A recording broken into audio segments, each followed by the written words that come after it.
رب اشرح لي صدري ويسر لي أمري واحلل عقدة من لساني يفقه قولي. سلام علیکم و رحمت الله و برکاته. بیننده عزیز و گرامی، خدا را شکر میگوییم که امروز هم در خدمت شما بیننده عزیز و گرامی قرار داریم و خدا کند طول این ساعتی که در خدمت شما عزیزان بیننده قرار داریم، برنامه‌ای که امروز میخواهیم تقدیم شما نماییم، این برنامه مخصوصی یعنی خودکشی در تاجیکستان نتیجه فقر، فشار یا بی‌نظارتی دولت است.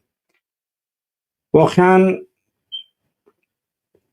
خودکشی یک پدیده خیلی بد است و البته ما نمیتوانیم بگوییم که این پدیده امروز به وقوع آمده است یا امروز یعنی پیدا شده است و این در گذشته نبود. نه، چنین نیست.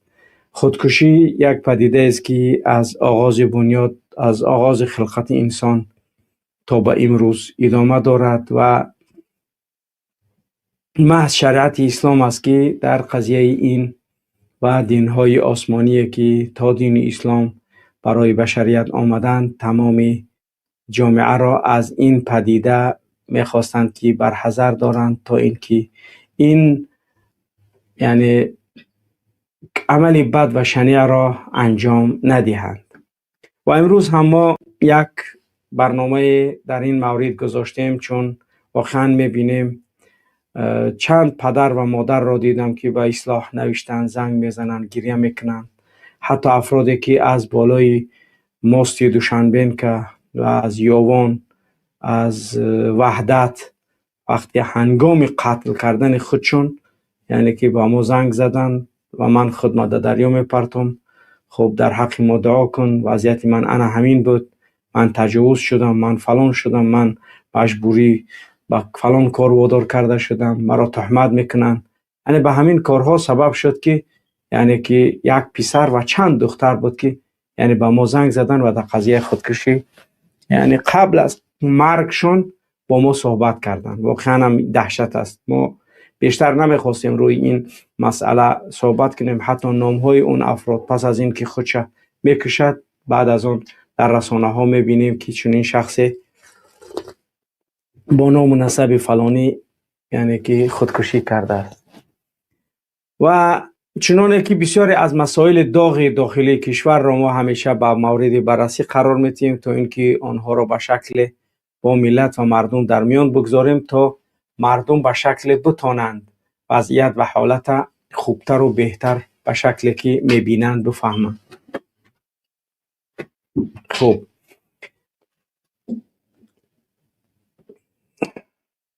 در رفت این برنامه که امروز میخواهیم تقدیم نماییم، امروز ما برای واقعا همین مصیبت بزرگ باید برنامه کنیم. این واقعا نه یک حادثه است، نه یک رقم است، بلکه یک فاجعه هست که همیشه تکرار شده ایستاده است. امروزها در تاجیکستان انسانها نمیمیرند، بفهمید، آنها را به مرگ میرسانند. بله، فکر نکنید که اینها امروز در تاجیکستان مردم مرده هستند، بلکه اونها را به مرگ میرسانند یا به مرگ وادار میکنند. هر روز یک خبر میشنویم، یک دختر نابالغ، یک جوانی آرزومند و آینده برای زندگی کردن امیدوار، یک مادر بیچاره و همشان به یک نقطه برده میرسند: خودکشی. سوالم این نیست که چی شد و برای چی، سوالم این است که کیها سبب شدند. یعنی سوال من از اون افراد نیست، سوال من این است که کی سبب شد. یعنی وقتی الله میگه در قرآن کریم یعنی که کشته شدند به ای ذنب قتلت، یعنی با کدام گناه کشته شدند. البته گناهگار در حالتی که اون براش قصاص باشد یا اون که اون موردی قتل شده کرده باشد کسی را، اون مرگی به حق است.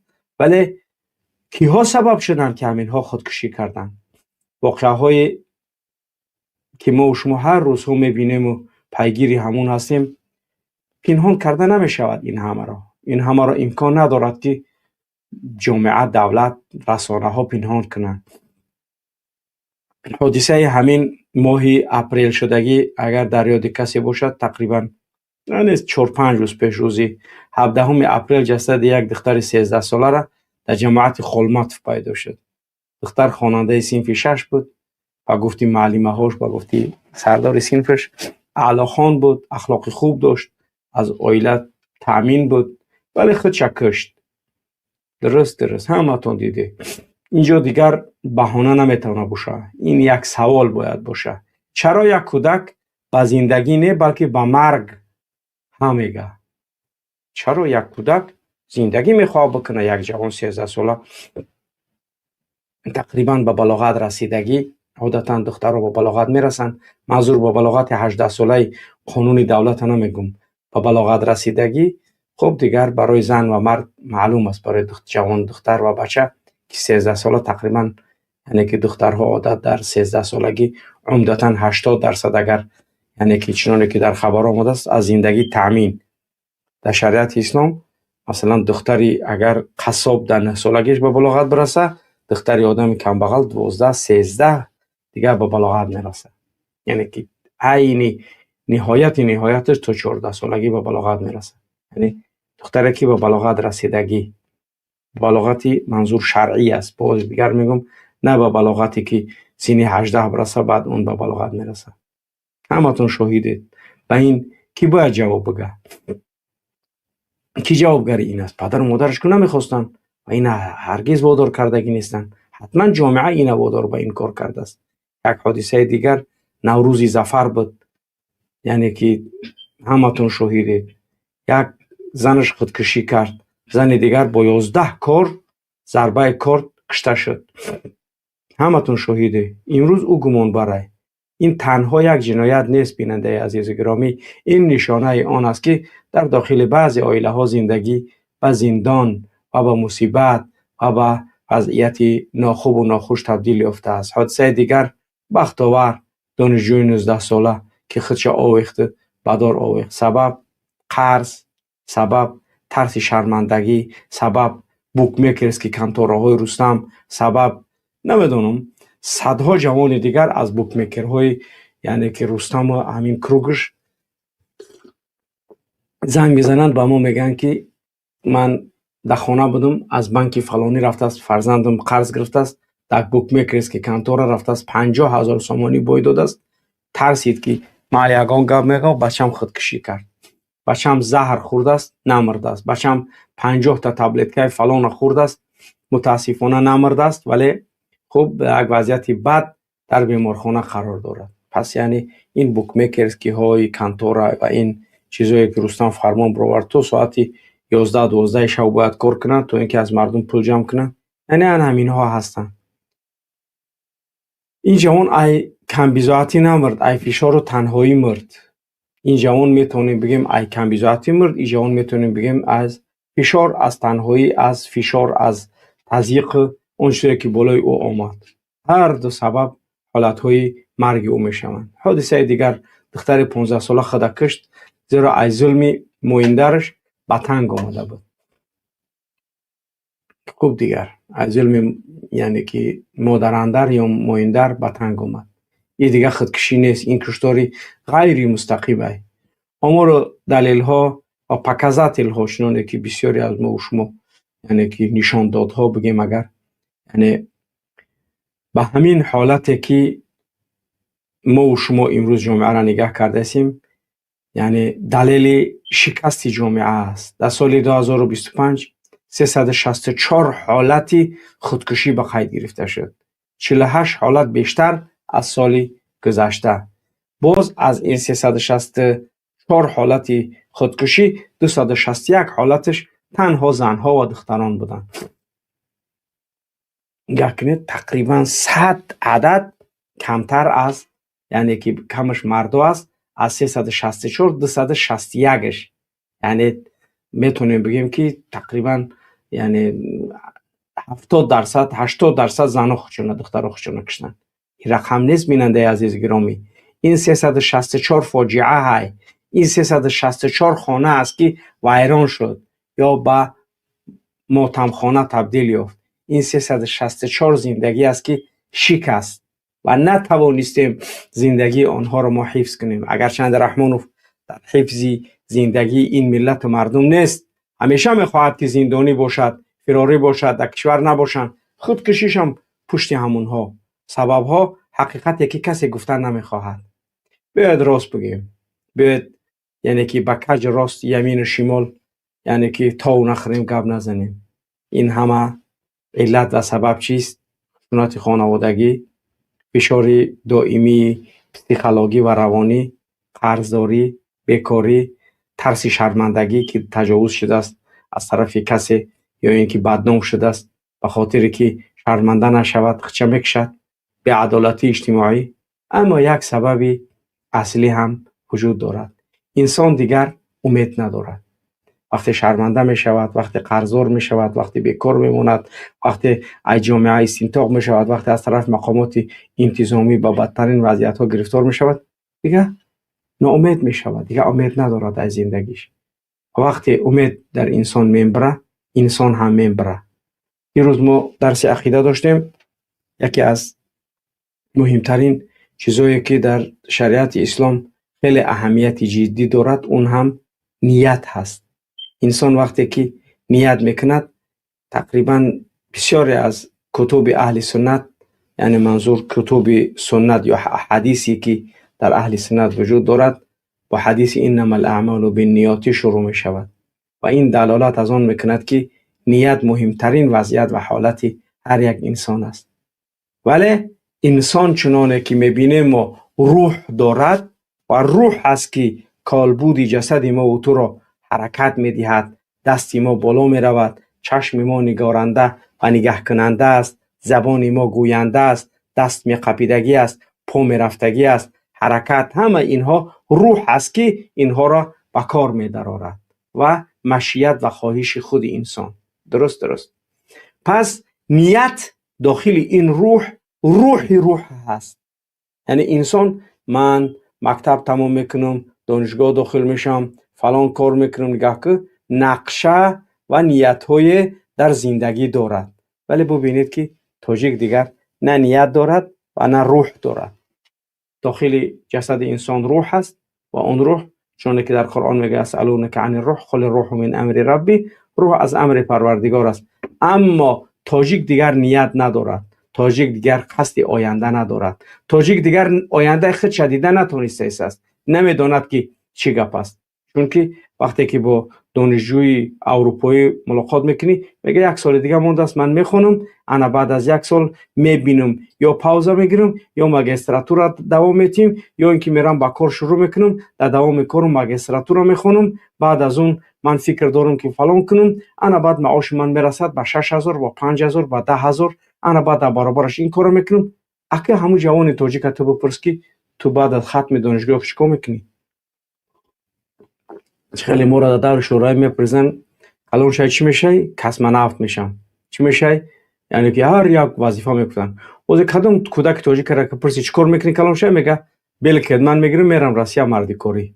چون دیگر یگان یعنی که نظام یگان سیستم از طرف دولت درست نشده است که برای اینکه یعنی که تاجیک در وضعیت بهتر و خوبتر قرار داشته باشد. پس اکن سیاست و نظام اصلی این وضعیت اگر نگاه کنیم باید حقیقت بگیم. حقیقت باید گفته شود. وقتی جامعه ای دین جدا می شود، وقتی جامعه بی دین می شود، وقتی جامعه یعنی ها دین از جامعه جداست، دولت از دین جداست، خوب توکل به خدا. ما هم در اینجا در دولت های زندگی داریم دین از دولت جدا است، ما یگان گپ نمیگیم. ولی جامعه تاجیک بدون دین نیست. تاجیک بدون دینش نمیشود شناخته. تاجیک مسلمان است. این کار که اگر رحمانو بزند، قرآن منع کنه، حجاب منع کنه، زیدی مسجد شود، ملا زندانی کنه، حافظ قرآن زندانی کنه، دین تحقیر کنه، آموختن دین منع کنه، ولی جامعه تاجیک مسلمان است. و مانند این رحمانوف کمال اتاتورک‌های خبیثی هم بودن که آمدن از آن عوض کردن، قرآن به عربی خواندن منع کردن، ولی پوسیدن رفتن به پرتاب‌های تاریخ، با موسرکه های تاریخ، نامشان تا روز قیامت به بدی و به پلیدی و به لعنت و نفرین میلیون ها مسلمان و میلیارد ها مسلمان، چی ترک و چی عجم و چی عرب و چی تاجیک ها، ما تحقیر لعنت میفرستند. با کمال رحمانوفی پلید هم با این یعنی که وضعیتی که جامعه را آورده است و بیدینی قرار داده است، تا روز قیامت پی در پی در نام این کثیف و پلید لعنت الهی و لعنت خلق خدا و امت اسلام پیاپی خواهد بود. رحمان فینا فراموش نکنه. باید وقتی جامعه را از دین جدا میکند، وقتی اخلاق سست می شود، از طرف دولت فشار آورده می شود، وقتی عدالت اجتماعی از طرف حاکما، از طرف قدرتمندا از بین برده می شود، آنگاه انسان تنها میموند. وقتی می بینه که دین نیست، اخلاق نیست، عدالت نیست، شهروند دیگه خودش تنها حس میکنه، هیچ چیزی نیست، دولت حمایتش نکنه، جامعه حمایتش نکنه، دین روحیه او را یعنی که سازگار و درست نباشه براش، این وقت انسان دیگه تنها میمونه. وقتی انسان تنها ماند، شیطان با وسوسه های گوناگونش در دل اون رخنه میکنه. وقتی شیطان راه یافت، انسان به هلاکت میرسه. پس سبب جایگزین کردن شیطان در دلهای شهروند تاجیکستان رحمان فی کثیف است. پس سبب خودکشی کردن جوانان و دختران 261 دختر، زن و کودکا در آب پرتافتن، خودکشی کردن و دارو خوردن و اینا با خشتمان سامان میخیزه گپ میزنه. اگه کسی دیگه نه خدای رحمانوف میخیزه، رئیس کمیته زنا شرم نکرده ای گپ میزنه. فهمیده منظور از چی است؟ فهمیده که چی گپ رفته است؟ وقتی شیطان در دل شهروند جای کرد با وسوسه هایش که نه عدالت دید، نه جامعه او نه حمایت کرد و نه دین خالیگاه در جامعه وجود داشت، پس جامعه پس شهروند خودش تنها حس کرد و این خالیگاه شیطان پیدا کرده، یعنی که در دل او درآمد، وضعیت به چنین حالت آورد. این یک نتیجه یک سیاست که سیاست دور کردن مردم از دین، از اخلاق، از ارزش، از فرهنگ ملی ما و شما. ما در قضیه امورها و در قضیه اینها گفتیم الله سبحانه و تعالی در قرآن کریم در آیات متعدد و رسول اکرم هم یعنی که در این قضیه بیان داشتگی است و نظر شریعت هم میخواهیم که بیان کنیم. الله سبحانه و تعالی در قرآن کریم در سوره نساء میفرماید اعوذ بالله من الشیطان الرجیم ولا تقتلوا انفسکم ان الله کان بكم رحیما. خدا را یعنی که الله سبحانه و تعالی برای ما و شما آشکارا بیان داشته است. الله سبحانه و تعالی بهترین راهنمود برای ما کرده است، برای آنانی که خودشان میکشن. میگه خودتون نکشید، خدا با شما مهربان و رحیم است. یعنی هرگز شما خودتون نکشید، الله برای شما مهربان و رحیم است. باز در سوره بقره که ما و شما اول دومین سوره قرآن از نگاه ترتیب است که پس از سوره فاتحه میخوانیم که میگه اعوذ بالله من الشیطان الرجیم ولا تلقوا بایدیکم الی التهلکه. شما خودتون به دستای خودتون به هلاکت ناندازید. باز در سوره بقره میفرماید اعوذ بالله من الشیطان الرجیم لا یکلف الله نفسا الا وسعها. خدا هیچ کس از زیاده از توانش وظیفه دار نمیکند که کاری بکند. یعنی هر چی امکان انجام دادن کار داری، پس تا همون کارت انجام بدی. رسول اکرم صلی الله علیه و سلم در مورد خودکشی حدیث زیادی هم روایت از رسول اکرم است که حدیث متفق علیه است. رسول اکرم صلی الله علیه و سلم میفرماید من قتل نفسه بشیء عذب به یوم القیامه. هر کسی که خود با چیزی بکشد، با همون چیز در روز قیامت عذاب داده می شود. یعنی این مسئله عادی نیست. بازم رسول اکرم صلی الله علیه و سلم می فرماید من ترد من جبل فقتل نفسه فهو في النار جهنم يتردى فيها خالدا مخلدا فيها ابدا. رسول اکرم صلی الله علیه و سلم میگه کسی که خودش ای کوه میپرتویه در جهنم همیشه میافتد. منظور از یک بالایی، از بالای ماست درون آب، هر کجایی که از بالایی به خاطر انتحار و قتل نفس است، پس بداند که او ابدی در آتش جهنم میماند. باز رسول اکرم در حدیث دیگر میفرماید که من تحس سما فقتل نفسه فسموه في يده يتحساه في النار جهنم خالدا فيها ابدا. رسول اکرم صلی الله علیه و سلم میگه کسی که خودش با زهر میکشه، یک بار 50 دارو میخوره تا اینکه بمره، همون زهر در جهنم مینوشه، همون زهری که خودش کشته است. پس قضیه بازی نبوده است. یعنی خودکشی راه نجات نبوده است. راه خلاصی از این دنیا با راه آسانی نبوده است. این راهی به عذاب است. هم از دنیا رفتن و هم در آخرت قرار داشتن. این یک چیزی معین است. قبرستان، منظور چند چیزایی که در قبرستان ما روزهای اخیر دیدیم، رستم، یعنی کندشتن مرده ها، همتون شاهده. و یک فاجعه دیگری این ملت تبدیل یافته است. کندن دی قبرستان برای چی؟ برای زمین، برای پل. این نه تنها یک جنایت است، این تحقیر انسانیت است. تحقیر انسانیت از توسط عائله امام رحمانوف و خاصتا توسط رستم. امروز مردم استخوانش را جمع میکنن، قبرها را میکنن تا زمین خالی شود. ببینید. و بعد رستم همون زمینی که قبرستانه به میلیون ها بادامساز ها میفروشد.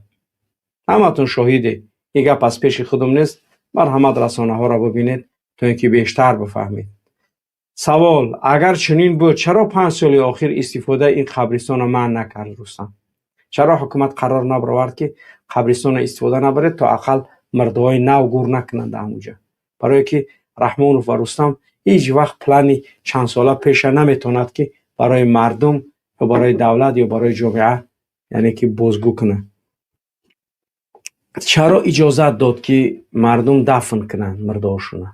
امروز جسد یک هفته اینه، 2 هفته اینه و 1 ماه را یعنی که بچی رو از زیر خاک میبرارد رستم به خاطر که زمینوش بفروشه و میلیون کار کنه.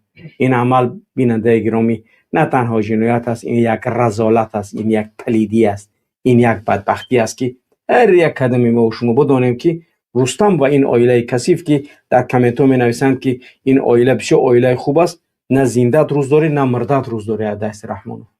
نه خوب بفهمید. نظر شریعت اسلام در مورد قبر کندن یا اینکه یعنی که با مرده بدرفتاری کردن، رسول اکرم در حدیثی که ابو داود روایتش میکنه میگه کثر عظم المیت ککسره حیا، شکستن استخوان مرده به مانند شکستن استخوانش زنده ای. یعنی که خیلی که استخوان آدم زنده را میشکنی، استخوان مرده را شکستن همین خیلی است.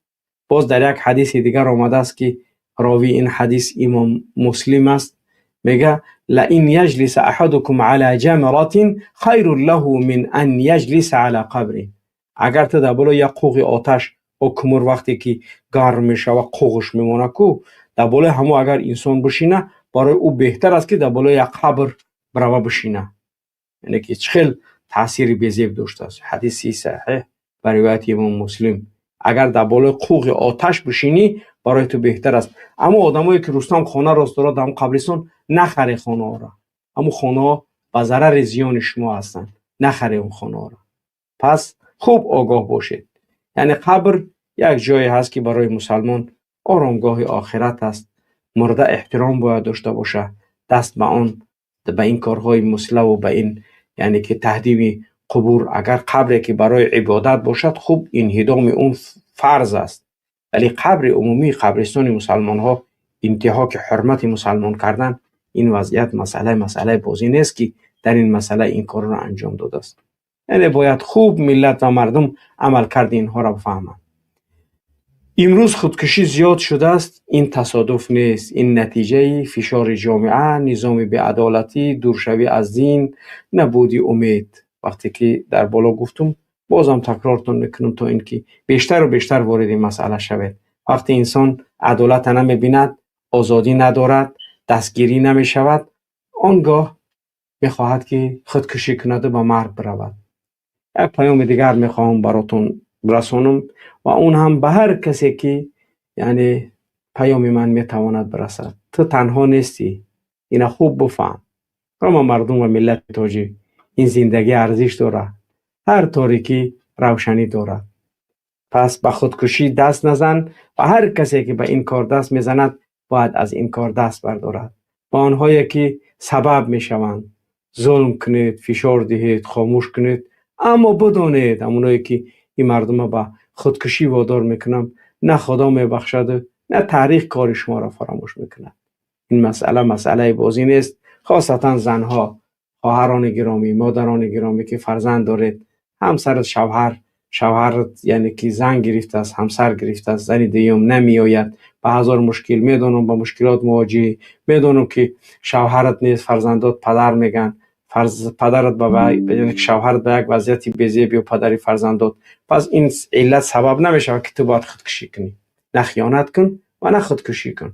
اگر زندگی نمیخواهد بکند جدا شو و یک زندگی دیگر ترتیب بده، ولی هرگز به خودکشی دست نزن. خودکشی فرزندایی که تو به دنیا آورده اونها از تو تربیه خوب نمیگیرن. اون فؤاد و ثمره حیات تو، شوهرت که فعلا همراه تو هستن، 2 کودک، 3 کودک، 4 کودک، 5 کودک، اینا سبب نش باید بشوند که تو خودکشی کنی. تو باید تربیه کنی، تو باید کار کنی که اونها در جامعه فرزندانی با ننگ و ناموس ببرایند، برای تو آینده دعا کنن وقتی تو در قبر هستی. ولی به سبب خودکشی تو این همه زحمتی که شب زنده داری های کردی، تا صبح فرزند تا نگاه کردی، تربیهش کردی، کلانش کردی، با وایش رساندی، 4 ساله، 5 ساله، 10 ساله، 15 سالش کردی، سبب خودکشی تو هیچ وقت برای او یک چیز خوبی را به میراث نمیگذاری. یک فرزندی پسیخیسکی ویران و یک فرزندی که از نگاه روانی خراب تو با جامعه باقی میگذاری. نه برای تو آینده دعای خوب میکنند،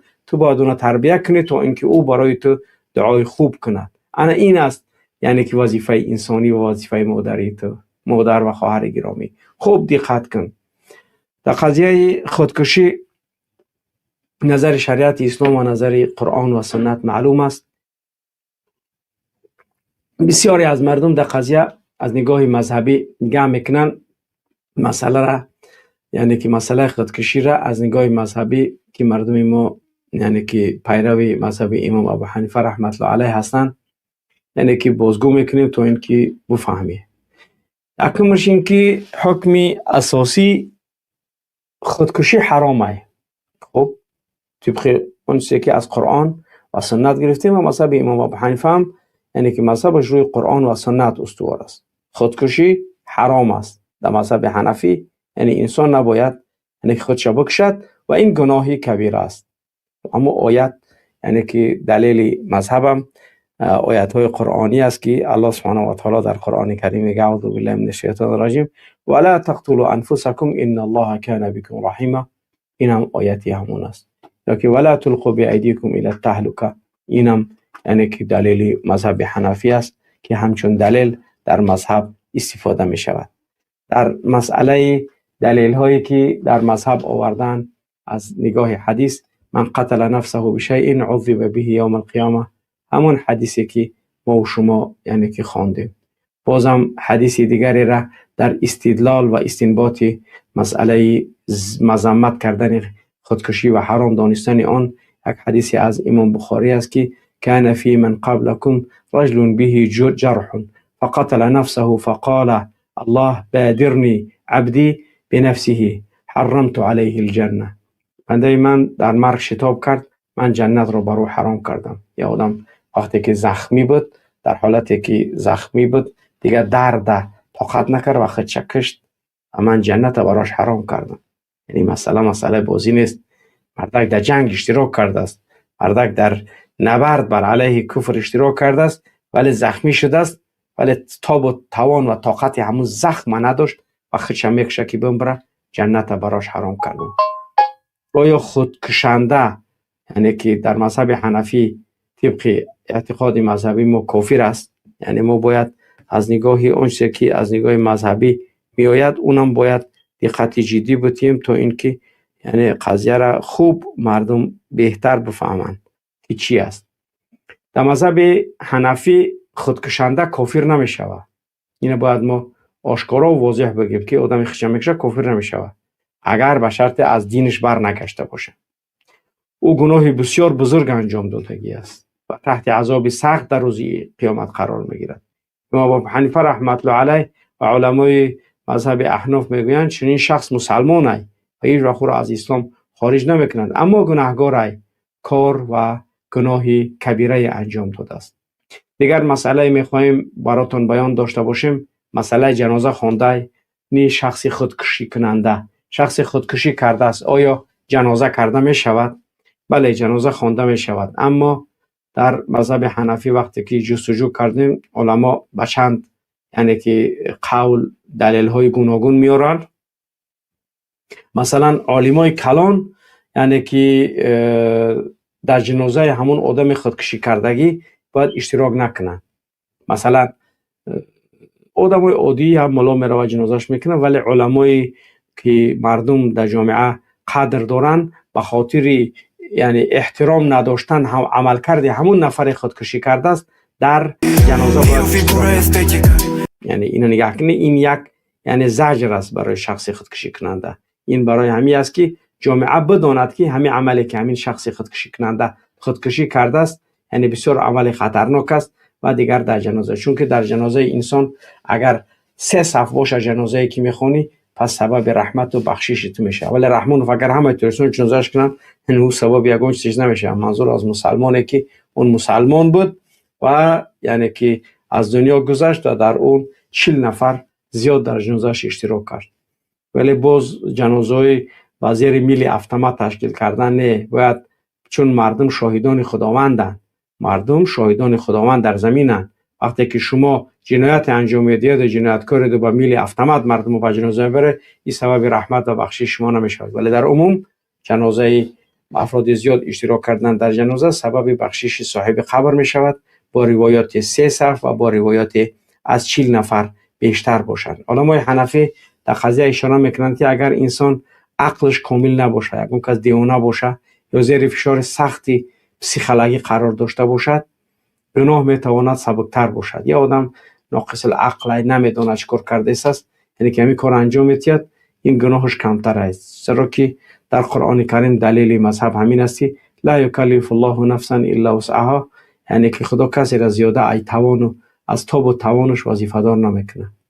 خوب، این نظر مذهب حنفی. بازم یک خلاصه دیگر را میخوام بیان کنم که در این مسئله خودکشی در مذهب حنفی حرامه، گناه کبیره، جزا و پاداش سخت داره، اما انسان از اسلام خارج نمیکنه.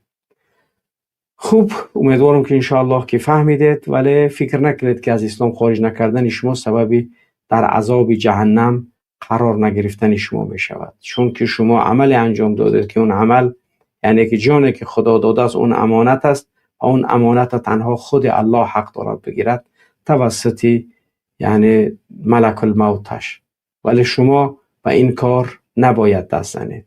پس وقتی ما میبینیم که یک جوان، یک دختر، یک مادر به خودکشی میرسد، ما باید بدانیم که او تنها گناهکار نیست. جامعه، دولت، مسئولین حکومت او را به این عمل وادار نمودند و هم مردم مسئول این هستند که پیش راه این نگرفتند. پس امیدوارم که انشاءالله آن چیزی که ما بیان نمودیم در قضیه خودکشی، این قضیه یعنی عادی نیست و این قضیه است که جامعه و ملت و مردم باید در این قضیه ها بیشتر و بیشتر آگاه کردن. در آخر میخوام در قضیه خودکشی یعنی که آن چیزی که ما میگیم در جهان آمار خودکشی واقعا خیلی زیاد است. مثلا خودکشی تنها مشکلی یک کشور نمیتونیم بگیمش. خودکشی یعنی که در کشورهای زیادی جهان نیست، یعنی که رایج است. طبق معلومات سازمان ملل متحد که سازمان تندرستی جهانی یعنی که تابع اون که جهانی است، هر سال زیاد از 700,000 نفر یعنی که به خودکشی دست میزنند. یعنی 40 ثانیه در دنیا یک آدم خودش میکشه. در 40 ثانیه هر 40 ثانیه یک از خودش میکشه. یعنی در یک سال 700,000 آدم خودش میکشه. در 40 ثانیه یک از خودش میکشه. یعنی این مسئله وزمین است. خودکشی که ای سبب‌های اساسی مرگ در بین جوانای ای 15 ساله تا 29 ساله. اینها تنها رقم نیستند. اینا صدها هزار هستند که یعنی که در سال انجام میتین. جوانان اساساً از سن 15 تا 29 سالگی به خودکشی دست میزنند. در بسیاری از کشورها خودکشی در بین جوانان یکی از سبب‌های اولین مرگ است. بسیاری آنها ظاهراً مشکل ندارند، اما در درون شکستگی هستند. یعنی از استرس هایی که دارند از همانها. یعنی مسئله تنها در بعضی از کشورهای دنیا در تاجیکستان پول است غیر آزادی است. در بعضی کشورهای دیگه تنها پول نیست، مسئله حالت روانی و پسیکولوژی و اجتماعی است. کشورهای پیشرفته هم از این مسئله در امان نیستند. حتی در کشورهای پیشرفته دپرسیا، تنهایی، فشار زندگی انسانها را به خودکشی برده میرساند که یعنی نه تنها فقر، نه تنها سیاست، بلکه بحران معنوی سبب می شود. دور بودن جوان از مظهر اسلام. یعنی این مسئله را من بیان داشته استم تا اینکه باز نگن که باش حد نامردی داری فقط تاجیکستان میگوی. ولی من از این آمار برای شما، حالت اجتماعیش خوب است، حالت معیشیش خوب است، مشکلات پولی نداره، ولی مشکلاتی یعنی که بحران معنوی از دین دور بودن می روه، از دین که دور هستند. پس اگر رحمانوف دین مردمه، یعنی که عقیده مردمه، مذهب مردمه آزاد بگذاره تا اینکه علما بتونن فهمانده خطر خودکشی را بیشتر، پس مردم به خودکشی دست نمیزنن. اما فهمیدیم که حتی دولت‌های پولدار، دولت‌های زندگیشون خوب به این حالت دست میزنن، ولی اونها مشکلات معنوی و مشکلات پسیکولوژی و مشکلات دینی دارن. پس ما مشکلات دینی که مشکل بوده است، یعنی که جهان اون چیزی که ما حاضر فعلا دیده است مشکلات دینی بوده است. پس چرا یعنی که رحمانوف همین مسئله را برای مردم یعنی که آسان نمیکنه؟ یعنی پس باید دولت یعنی که کارش انجام بتیه. میداند که فرق تا چیه؟ فرق در کشورهای پیشرفته همیه که سیستم های دستگیری هست، روانشناسان هستند، کمک هست. اما در جامعه مثل ما چی؟ در تاجیکستان انسان تنها های درد پنهان میکند و در آخر میشکند، خودشه میکشد. پس فهمیده که درمان مشکلات جامعه ما دور بودن از دین بوده است، دور بودن از یعنی تعلیمات شریعت اسلام بوده است. خب پس فهمیدیم که خودکشی یک مشکلات جهانی بوده است. در جامعه ما بیشتر تأثیری که دارد از تمامی آن چیزی که در خارج وجود دارد، یعنی روان پزشک است، پول دارن، اقتصادی مشکل نیست، جامعه مشکل نیست، تنها روانی و تنها از نگاه پسیکولوژی دور بودن از دینی. دما مشکلات هست، عدالت نیست، جامعه زیادت است، تنهایی هست، آزادی نیست، پول نیست، دین نیست. یعنی ببینید که تمام مشکلات در تاجیکستان برای یک جوان، برای یک دختر، برای یک جوان یعنی که پدیدار آمده است. پس موازمین ترین یعنی که زندگی در تاجیکستان ما از چی مربوط بوده است؟ تمام آن چیزی که جامعه های دیگر از اون رنج میکشن، تاجیکستان ما یعنی که از همش رنج میکشده است. تنها یک تا یا دو تنه. جامعه های دیگر پول داره، یعنی که آزادی هست، جامعه هست، پسیکیاتر هست، دولت در فکرش هست، یعنی مشکلات اجتماعی نداره، ولی تنها از بددینی، از یعنی که فرموده های دین عمل نکردن، این سبب خودکشیش میشده است. در تاجیکستان ما تمام این چیزا هم وجود نداره، با پلوس دین هم وجود نداره. انا ایرا میگن دولتی ساختگی امام علی رحمانوف برای مردم و ملت تاجیکستان، که این دلالت بر همین وضعیت بدی ملت و مردمی تاجیکا دارد. پس باید دیگر امیدوارم که تمام مردم از این قضیه ها با خوبی آگاه شدن و فهمیدند که چگونه کارهای یعنی در تاجیکستان ما امروز ها جریان دارد. پس باید ما و شما یک جا این همه مصیبت ها را با آموزیم، تداوا کنیم، مداوا کنیم تا اینکه بتونیم آینده خوبی را برای خودمان و برای فرزندانمان یعنی به میراث بگذاریم، تا جامعه خوب تشکیل نماییم. پس این همه مانع همه اینها امام علی رحمانوفی کثیف است. پس نباید در این قضیه ما یعنی وضعیت همین خیلی بمانیم بریم. امیدوارم که انشاءالله این ملت و این مردم در این قضیه هایی که ما صحبت نمودیم به خوبی آگاه میگردند، به خوبی وضعیت میفهمند و میدانند که سببگار مصیبت اصلی این ملت کی بوده است. اما دروغ گفتیم، تهمت کردیم کسی را، یعنی کل شاپلوس می نویسه که یعنی که شما گپای را قبول نکنی. همینجا ما از قرآن گفتیم، از سنت گفتیم، از مذهب گفتیم، از آمار گفتیم، از استاتستیکا گفتیم، از وضعیت گفتیم، از خبر گفتیم، از روایت گفتیم، از زنگ گفتیم که زنگ میزنن صحبت میکنن. کجای این گپی ما دروغ بود، تهمت بود برای رحمانوف؟ از کندن قبرستان گفتیم، از زمین فروشی زمین قبرستان رستم فروختن گفتیم. کجای همین گپای ما دروغ بود؟ میتونه یک چاپلوس ببره بگه که نه همین گپای تو میگفتگی قرآن این آیت نداره، حدیث در این نیست، در استاتستیکا این نیست، رستم قبرستان نفروخته است، یگان کس را در وقت کشتنش زنگ نزده است، در خبرها ایشتای تو میگوی نیست، این آماری که در جهان میگوی تو نیست. پس کمی به خود آیید قبل از اینکه اتهام میکنید یعنی که این گپ درست نیست، اینا قبول نداشته باشید، قبل از اون اول ببین گپی که من میگم دست وجود دارد، یک بار بپرس، اقلا نمو گوگل چت جی پی تی چه گیمینی بپرسش کو همین گپا هست، همین گپا وجود دارن. اگر که گفتید که ها راسته پس قبول کن، اگر بگید که نه این گپ دروغه پس میتونید بگید دروغه قبول نمیکنم. ولی مهم مرد شدن لازم، مرد باشید، مردانه زندگی کنید و مردانه از دنیا برید، نه اینکه انسان غلام و تابع اعمال و کارهای که براش گفته می شود ولی چنین نیست. همون کار باید که بگه و همون کار با مانند پاپوگای تکرار کنه. خوب بیننده عزیز و گرامی، واقعا هم این است وضعیت و حالتی که ما و شما امروز یعنی که مواجه و روبروی اون هستیم.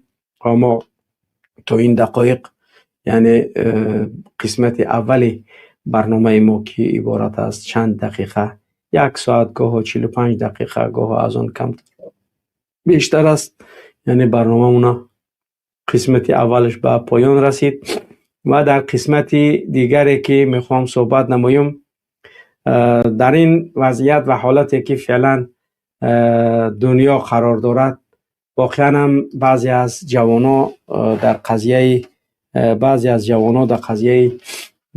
بحث هایی که در فیسبوک در شبکه‌های اجتماعی ما میبینیم واقعا خیلی یعنی از این مسئله ناراضی هستم. چرا؟ چون که حالا فعلا وقتی بحث های مذهبی نیست. میبینیم در همین حالت های تنگ و خراب و وزمین بعضی از برادران بحث های مذهبی را باز هم برای انداخته هستند و این مسئله خوب نیست برادران. فعلا یعنی که در عموم با شما مورد هجوم قرار گرفته ایستاده. فعلا ما و شما در عموم مورد هجوم شدید قرار گرفته ایستادیم. پس این وضعیتی نیست که در این قضیه ها فعلا مکر کنیم. انتظار باشید، وضعیت رو ببینید، چون که وضعیت ها به حد مشکل هستند که امکانی تمام بدبختی ها یعنی که روی کار آمدن و یعنی که اتفاق افتادن است. پس حالا فعلا این بحث مذهبی، این قدر بحث مذهبی انجام دادیم، هیچ کدومش یعنی که همون چیزی بود، همون شکل است. و یگان یعنی که توجیکی که مذهبش معین است به مذهب دیگر بر نمیگرده، او عقل داشته باشه میفهمه و اون نفری که تو با او بحث میکنی او مذهبش هم عوض نمیکنه. و خواهش میکنیم در این قضیه تماما یعنی که بحث کردن روی همین مسئله ها یعنی که اینو یگان تغییرات وارد نمیشود. تغییرات عمومی ما اگر بخوایم وضعیت تغییر بدیم پس ما باید چیکار کنیم؟ پس ما باید در قضیه وطن خودمون فکر کنیم. در تاجیکستان ما یگان خیلی مشکلات مذهبی وجود ندارد، مردم ما همش اهل سنت و جماعت و ما یعنی که برادران اسماعیلیه داریم که زیاده از یعنی که 300,000 اگر عددشون بیشتر و کمتر همینا هستند که عضو جامعه ما یعنی که شهروند تاجیکستان کاملا یعنی که حقوق کاملی به مانندی همه ما و شما دارن، یگان مشکلات دیگری نداریم، ما همزیستی معایش داریم. پس این مسئله با تاجیک ارتباط نداره. و همون خاطر خواهش میکنیم در این قضیه ها یعنی که وارد شدن خودش بدبختی است. از یعنی که مسئولین خوب کشورهایی که در اونها همین تاجیکایی که میخوان بیشتر یعنی که میان جامعه فتنه ها کردن، امیدواریم که مسئولین یعنی که در این قضیه دقت میتن پیش راه همینا را میگیرن. یعنی بگذار اگیتاسیایی که میکند در حمایت مثلا جمهوری انجام دادن بگیرد، بهترین ما یعنی که همه جامعه مردم گوش میکنن، ولی یعنی که سب صحابه، سب امهات المؤمنین یعنی که گپ‌های گفتن تحقیر کردن اینا سبب میشود که چند جوان دیگه میگه آخه این تحقیر کرده است، من تحقیر نکنم. ما هم خاطر خواهش میکنیم یعنی که در همین قضیه همون چند نفر معلوم هستن، اونا زیاد نیستن اونقدر، یعنی که پیش رای همینا را گرفتن در کارتون که اونها هیچ منفعتی نه برای جمهوری را میارن نه برای یعنی که جامعه تاجیکستان. هر چیزی که اونا میگن این مردم همین دشنام حقارتشون میکنن میگردن. یعنی اونا دعوت ندارن که به منفعت تموم باشه. منفعت اونها تو هر چیزی که میتونید دعوت کورتا بکن، ولی تأخیر نکن مذهب یک مردم، یعنی اعتقاد یک مردم. یکون توجیک عقیده و مذهبش دیگه نمیکنه. اگر یعنی که تمام دنیا رو هم تسخیر کنن، توجیک مذهب عقیدهش عوض نمیکنه.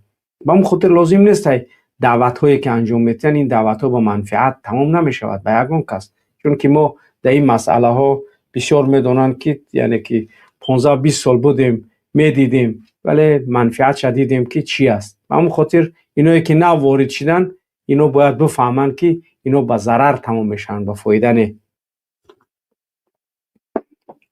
پس بحث هایی که انجام میتین در جامعه چیز از یعنی که فتنه کاری، چیز از بدبختی دیگه، کار دیگر به وجود نمیاد. خاصتا هم برادرانی که در قم هستند اینا دعوتاتون انجام بدید، ولی نه دعوت کردن به شکل تحقیر به مذهب اهل سنت، تحقیر به جامعه اهل سنت. اینو همش به ضرر تمام میشوند. به خدا قسم یعنی اینو به منفعت نیست. پس یک عرب یک کار کرد، یک نفر یک کار کرد، خب منی سنی چیرتی بود دارم. یک شیعه حاضی بخیزه مثلا کارهای انجام بدید که یگان کافر نمیکنه، بعد ما بخیزیم همه شیعه را تحقیر کنن. نه اخی، یعنی همون عرب است، همون سنی است، همون از گناهگار خطاب به همون شود. یعنی شما هم رنگی استیل رحمان فنا گیرید که از حزب خلقی دموکراتی 1000 جنایت میکرد، نمیگفتن نام حزب شه، گفتن فلانی آدم فلان جنایت کرد. ولی اگر یک نفر از نهضت اسلامی جنایت کنه، یکم قبل از اینکه وظیفه‌ش بگه نامش بگه آیا نهضتی همین کارا کرده است میگه.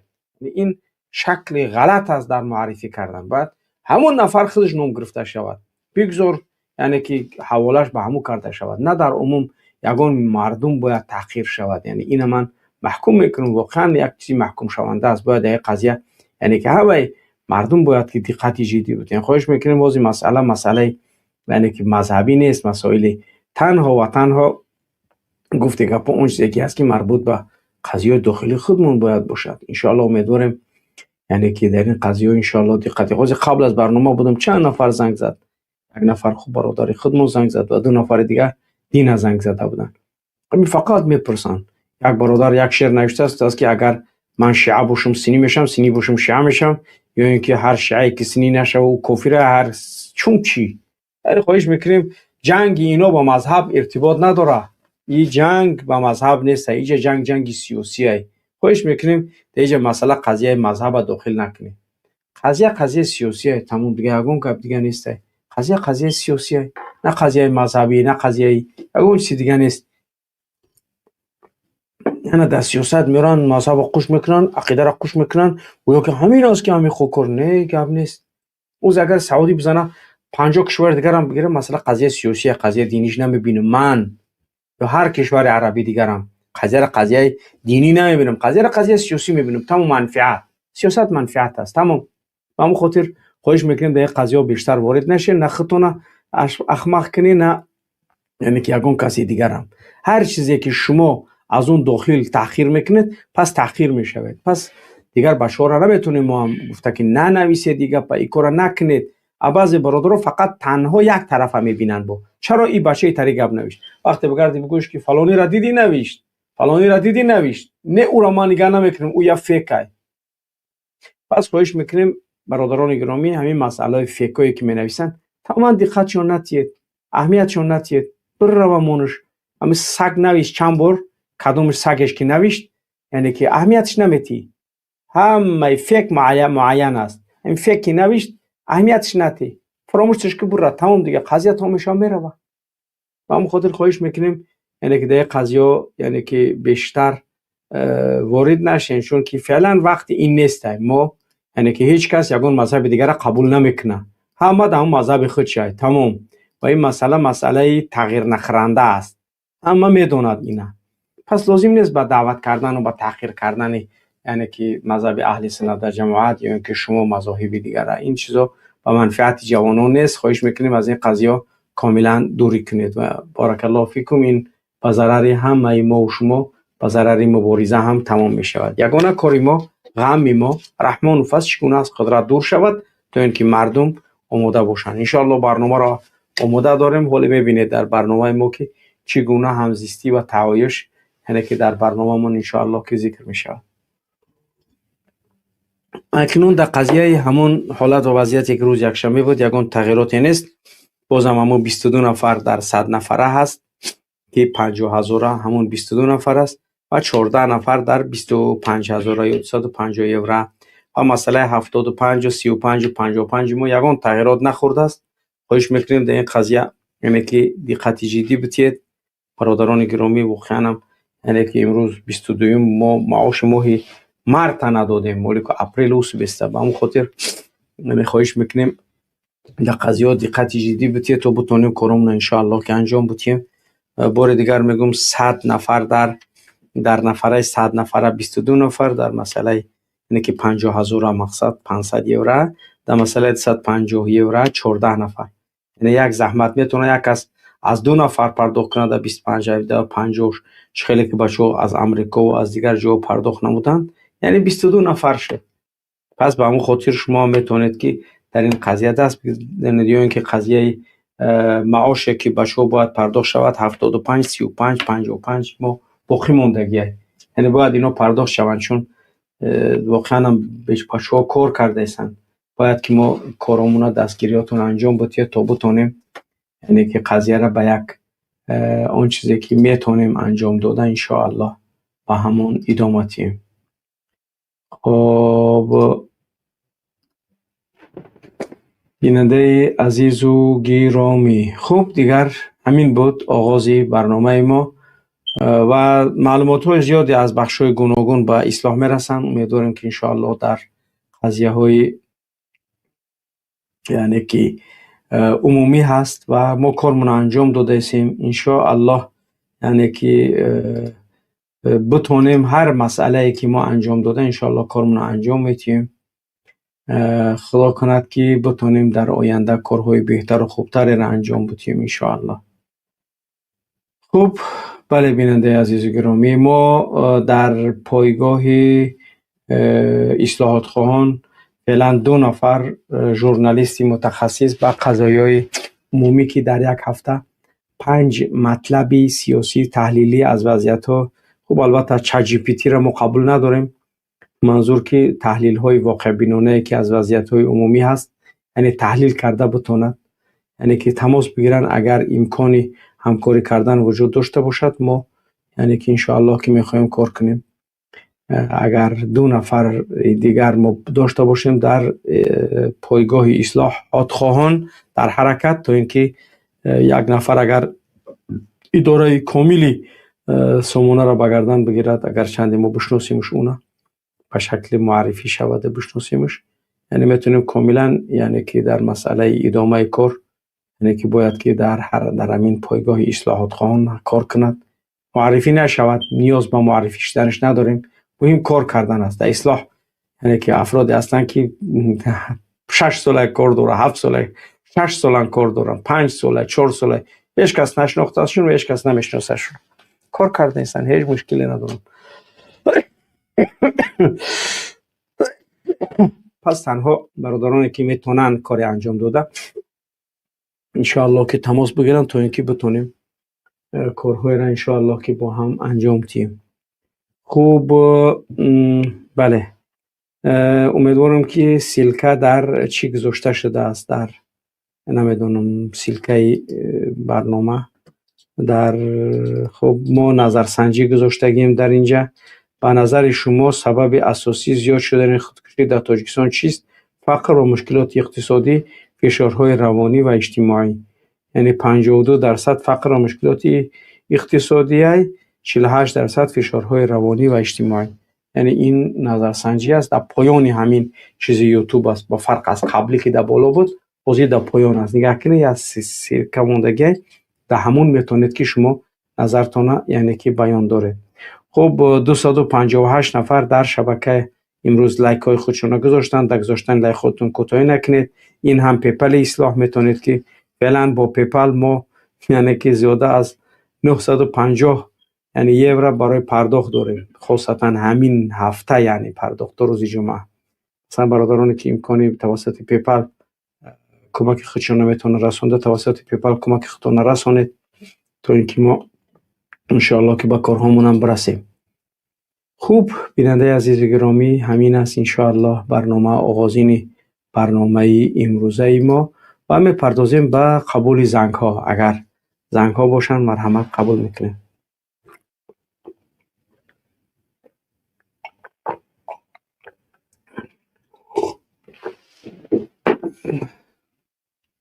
بله،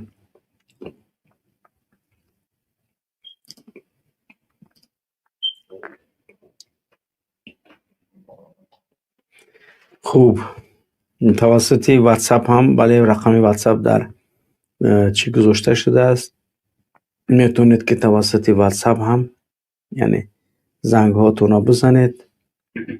هیچ مشکلی در واتساپ نداریم انشاءالله. در واتساپ زنگ هاتون رو بزنید.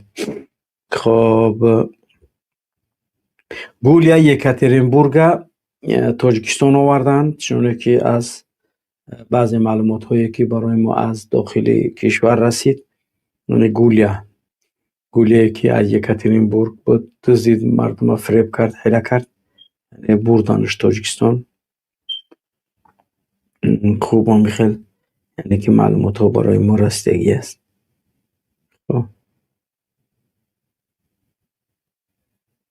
خوب، معلوماتی که بود، و معلومات یک کم تر علاوه دارتر است، ولی همین قدر یعنی که معلومات برای ما رسید. خوب،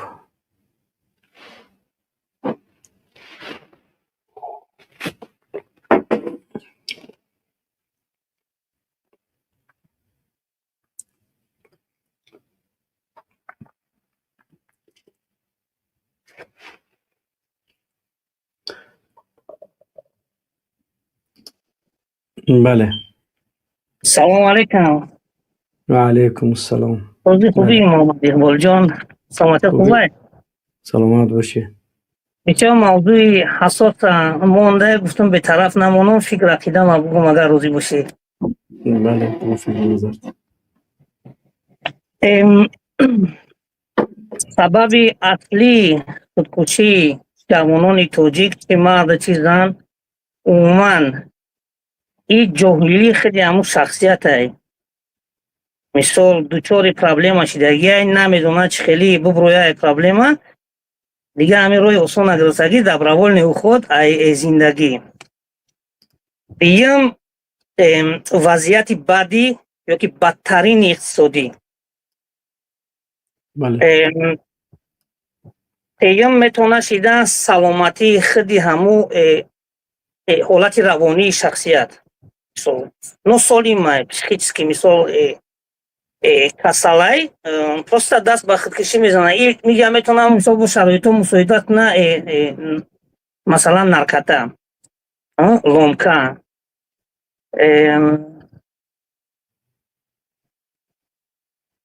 تمام. مسئله دینی، مسئله دور بودن شخص از اعتقادات دینی.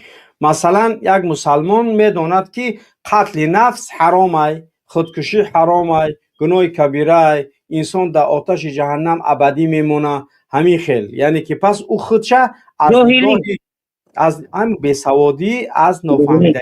مثلا این مسئله خیلی مثلا ما میتونیم بگیم که در اسرائیل مردم خودشون نمیکشن، درست؟ یعنی که هستن افرادی که خودشون نمیکشن. در دولت عربی کسالای روانی هستن که میکشن خودشون.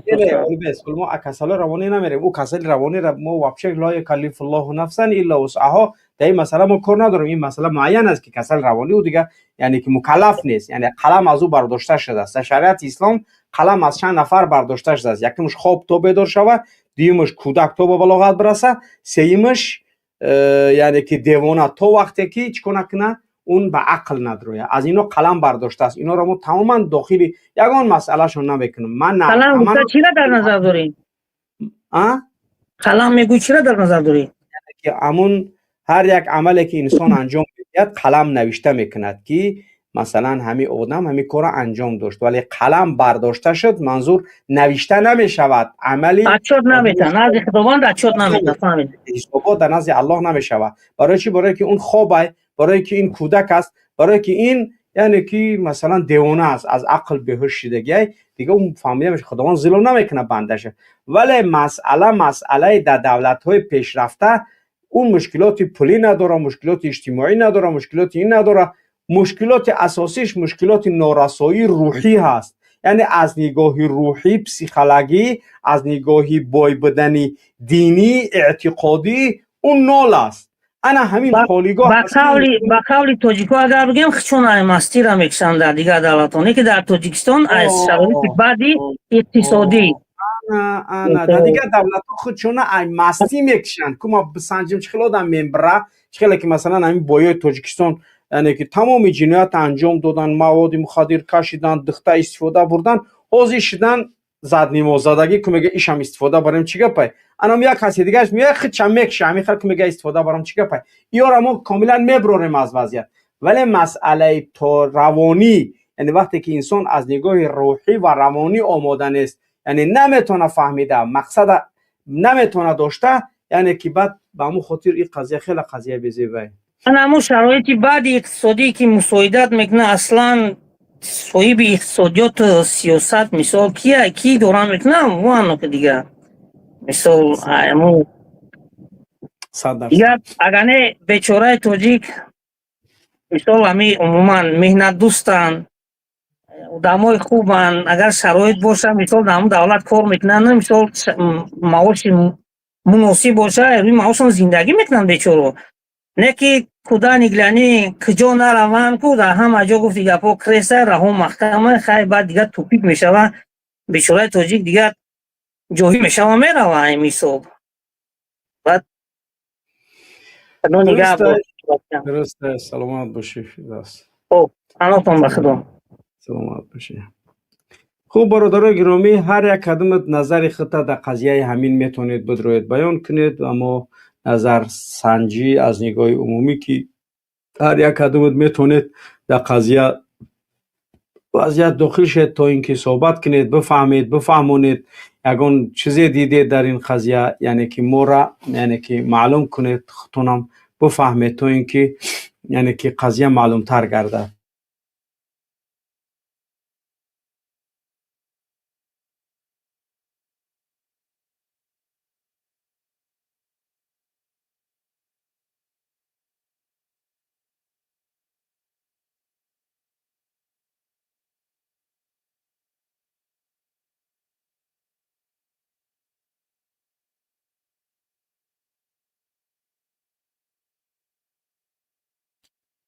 خوب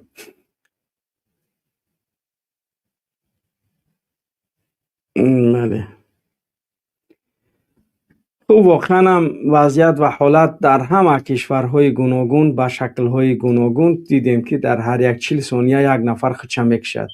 700,000 آدم خدشه در سال میکشد. در این یگان شک و شبهه‌ای نداریم. ما نمیتونیم بگیم که فقط تنها در تاجیکستان خدشه نمیکشن، ولی علت‌ها و سبب‌ها گوناگون هستند. یعنی که از سبب مستی، از سبب بدینی، از سبب وضعیت‌های ناگوار، از سبب دارند و علت باید گفته شود تا اینکه قضیه کاملا فهمو شود برای مردم. وطن 665. بله. السلام علیکم و رحمت الله و برکاته. خوبی تینجی استاد؟ سلامت باشه. خدا نگهبانتان. استاد موضوع نیابوچنی موندگی کو ایدوف درباره همین قتل کشتار. بله. خیلی که خیلی که اوزی کی گفت کو اکای فیردوس گفت هیا جد میگم بولو را نگو کن در کار، اما در دستی بولو خیلی استاد وقتی او بولو چیزی که میفورشون همو کارا را کردستن، یگم کاری نمونده که نسبتی این مردم نکنن. مردم در عذاب و در فشار در تجاوز کجای نگاه که همه راهش بستگی ایجاد برق قیمت با برق ندارن، ایجاد سویاز ندارن، اینترنت قیمت، بازارها همه قیمت، همه چیش مثال قینه یاخی. مردم مکتبا را خودش میسازه، بلوی ای سوخته نمکو راهو را خودش میسازه، همه چی را خودش میکنه. بعد کنش نیوده زور میان این مردم فکر میکنه و عذاب میکشه، خیالشون که همین کار آسانه میرون. آخه همین دیگه مسئله استاد. بعد استاد شما یک چیز همینجا زور قید کردی، گفته که کودک توجیک همه ایده که همه گفت ارزو کنن، گفت میپرسیشون چی میشه، کلانش چی میشه، میگه که من خیلی میشم اوش میشم و مردم توجیک کودکو فقط میگه کلان میشم میرم روسیه کار میکنه میومم. میره در سری مردم توجیک بار کردن، ده هم مردم در واقعا در سرش بار کردن، همش دیگه همین فکر دوران. بله درسته دیگه. این یک شرمنده‌موریه. بله بله یک شرمنده‌موریه. جامعه را میبینه، پدرش میبینه. همین کودک وقتی که پدرش چی کار کرد همه ممتا میکنه. همین بچه نسخه شبی یک چکه میگیره تری میکنه دادنش میپرته، میگه چیکار کسی؟ میگه رنگی دادم نوس میکشم، رنگی اوتام نوس میکشم. اوش که پدرش سیگارت کشه دادنش سیگارت میمونه، یک چکه میمونه پف میکنه، میگه چیکار میکنه؟ میگه رنگی اوتام سیگارت میکشم. اوش میبینی که دبل جرموس تگین چیکار میکنه؟ میگه رنگی اوتام یا رنگی اوچام نماز میخونه. یعنی هر کاری که کردی کودک تا میشوه. همون جامعه میبره میبینه اوتا دستکاری ای، همسایه دستکاری ای، اکا دستکاری ای، یعنی یزنا دستکاری ای، همین در یعنی که روسیه ای، همه میره وقتی میبینه میگه من روسیه باید کار کنی برم، منم باید غلام شم. زنگ آینده مکتب تا میکنم همین تا میکنم منم. همین ای وضعیت. بله الان واقعا همین کار استاد است در جامعه. همین کودکا همه پسی کلونش شم ای میگه روسیه میره، میگه نمیخونی یگم پیشه، میگه خوندگی و جوره گرفتم. نمیه انا میه یک دهشت پرسن هم لوبویش پرسا کو هم کالون هم تو سینف یکم دیم سیما اما شوجه میگه که کالون شه میریم روسیه کورکنی. درسته. بعد مثلا استاد چند قشید خود 2 سال 3 سال زیاد چید گفته سای موضوع در برنامه گفته سای کریستال سمیچکا وری تقسیمش کرده سای دورورا. ما امروز دیده سیم که در زده برومده سایان در رسانه ها پهم شده سای اوجه دیگه جون گرفته سای. همین کار واقعا اوجه چی خیلی ای کنترل اوجه برومده خیلی بگیم ده این خیلی بگیم میشوه. رادیو ازودی در اوجه شید چند سال اگر نمیر اخیدت گفته سای نو براز رادیو ازودی اومد. اما اکو یکی چند قیکی گفت که رسانه ای با هم رادیو ازودی نمیگه که چند قشکی رسانه ای و چند دایش به رسانه ای. یعنی هم اویندش اوجه گویا که ای باین بردن همون نسل ای آخه وقتی که زد دیگه او دیگه بر نمیگرده برای او بود همون را کفته افته زدن میگیره. استحصال کنندش کیه؟ دختری اویله، دختری رحمونوف. و دخترو را میگیره میبرن نبیره رحمانوف. تقسیم کنندش کیه؟ نبیره رحمانوف. تقسیم کنندش کیه؟ داماد رحمانوف. تقسیم کنندش کیه؟ همینو. همین است دیگه. بله بله 100%. با غیر استاد نگاه که دخترو را اوجه رسما گفته سن که میبریم در دیگه دولتو اوجه فروش رایده واپشه کنترل نیست تایوخی 100%. کیه همینجا یکو مقومدار نمیبروه بگه که همین گپای همون دروغ درست های دروغ های ما منتظریم همش میبروه که همین کار نمیبروه نیست. یکون جواب نداره رحمانوف جواب نداره.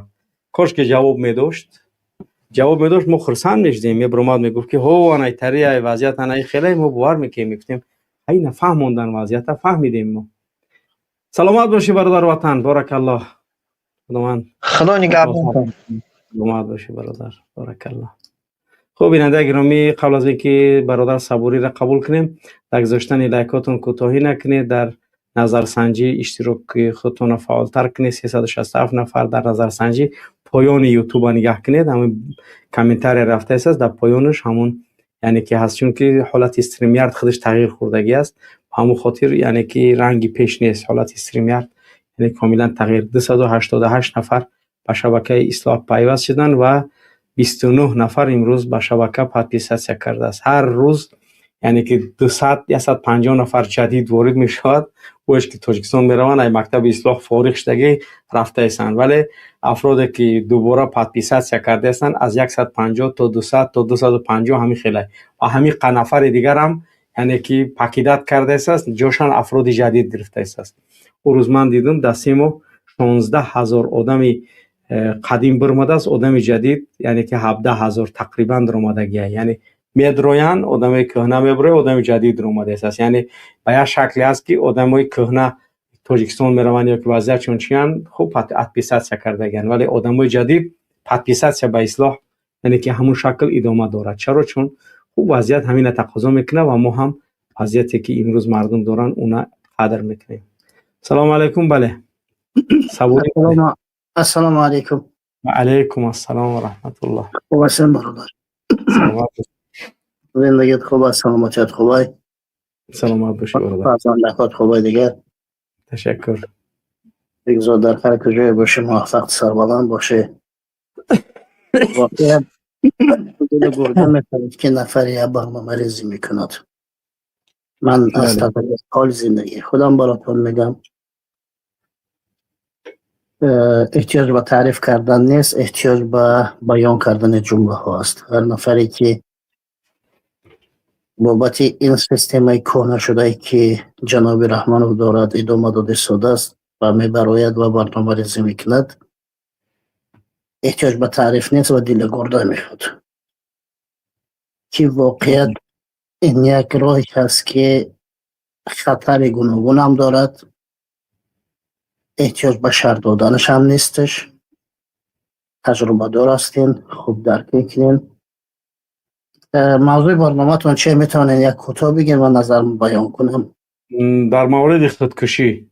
خودکشی برنامه امروزه ما در مورد خودکشی است که با مثلا گفتی چی قضیه را گفتی گپا خودکشی این واقعیت یک درد جامعه هست. وقتی واقع در داخل جامعه مسلمانی این چیز رخ میدهد، خودکشی نه تنها از لحاظ دینی این حرام است، اما سببش آن می شود که مشکلات اقتصادی و مشکلات زندگی سبب می شود که جوانهای نازنین ما دست به این عمل ها می زنند.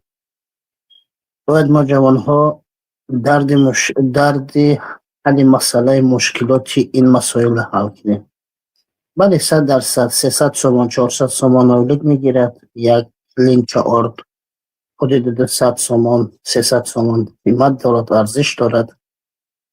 نمیتواند زندگی خودش به پا برساند، دل خسته می شود، سنگین می شود، تصمیم می گیرد که این راه نجاتش است. در اصل راه اشتباهش است، اما اشتباه تنها باید قیام کردن در مقابل ظلم و با اون شخصیت هایی که این سیستم را جاری کردن، با آنها فهماندن لازم است که بس کنیم دیگر.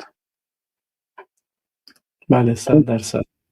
این یک چیزی هست که جوانای ما متاسفانه این حقیقت دارد. من تا به هنوز دارم مشاهده میکنم و میبینم، هرچند که من بگم گفتم اون سخنها که آدم قدیمی مثل آدم تاریخی شدیم، توی محفل ها زیاد اشتراک کردیم و هنوزم دارم میبینم دیدگاه نظریات سیاسی جوانای ما خیلی کمتر شده گیان. برای حل مسئله که چرا این قضیه رخ میده در یک جامعه اسلامی که از دیدگاه اسلامی حرام است، اما علتش در آنی است که اداره دولتداری رحمانov این هدفها را خواست و به این هدفش دارد میرسد. بله.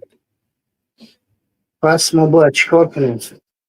این سوال به میان میرود، نه تنها به من، به کل جامعه. ما یک سخن خیلی خوبی داره، میگه که اگر کوزه در یک کوزه اگر آب زیاد افتاد میگندد، بو گیر میشود. بله. احتیاج به عوض کردن کوزه است، احتیاج به آب نوشاکی اون کوزه را کردن است، شستن اون کوزه را تمیز کردن است، گیگین را و رعایت کردن در کار. مثل اداره دولتداری تاجیکستان داره، باید رحمانov به هر نفری که هر جایی که میخواهد، نمیدونم میگم یک مخالف میخواد به زندان برود به جوابگری باشد، یک نفر دیگر چیزا، از نگاه شخصی بنده میگم بفرستیمش برود به بازنشستی و جوابگو و تمام ثروت های دولتی که دزدیده از غارت کرده با خانواده خودش و با اسم دموکرات، با اسم پیشوای ملت باید جوابگر باشد در نزد قانون تاجیکستان. بالاترین الان نسل جوان تاجیک باید درک کند که سر قانون تاجیکستان اولین چیزی هست که بالای ما حکم میبرد. چون دولت ما دموکراسی است و طبق دموکراسی رحمان یک شخصیت نلگیتیم رئیس جمهور است و حق ندارد دیگر ادامه دولت داری کند. مردم باید قیام کنند در مقابل ظلمی که الان دولت رخ میدهد. ما 10 میلیون جمعیت داریم. 10 میلیون جمعیت شکنج سیر کردن این یک چیز ساده و عادی است. باور کن یک آدمی بی سواد بیار به سر قدرت اگر ایمان داشته باشد، اعتقاد داشته باشد، اگر واقعیت بخواد جامعیت از بنبست این مشکلات برایت در مدت کوتاه میبراید. 100%. اما متاسفانه جوانهای ما، من مثلا سال تولدم 1990 است، من 1092 این به سر قدرت آمد اگر اشتباه نکنم. من درست. حدود 1 ساله بودم که این آمد به سر قدرت و تا به هنوزم هستش. و تعریف امجید بیهوده دراز میکند. خود با زبان خود میگد که چرا مردم میکشن میارین، رئیس جمهور میاد از خیابانا میارین. اما در اصل این برنامه دارد ادامه میداد. یعنی مردم دارد گفتی مردم ایران گول میزند، فریب میکند. اما از فریب این متاسفانه جوانای ما متوجه نمیشوند، درک نمیکنند که از این برمیدارد که من شخصا خودم درک کردم و دیگران کاری ندارم. هنوز برای نسل جوان جدید ما خیلی خیلی خیلی نه خیلی هم نه، اما وقت لازم است که یک سیاست واضح درست حسابی بفهمند. از یک لحاظ رحمان تأخیر میکند و دوباره اداره دولتداری میکند و همه خاموشیم. پس از این باید رومانتیک نباشیم.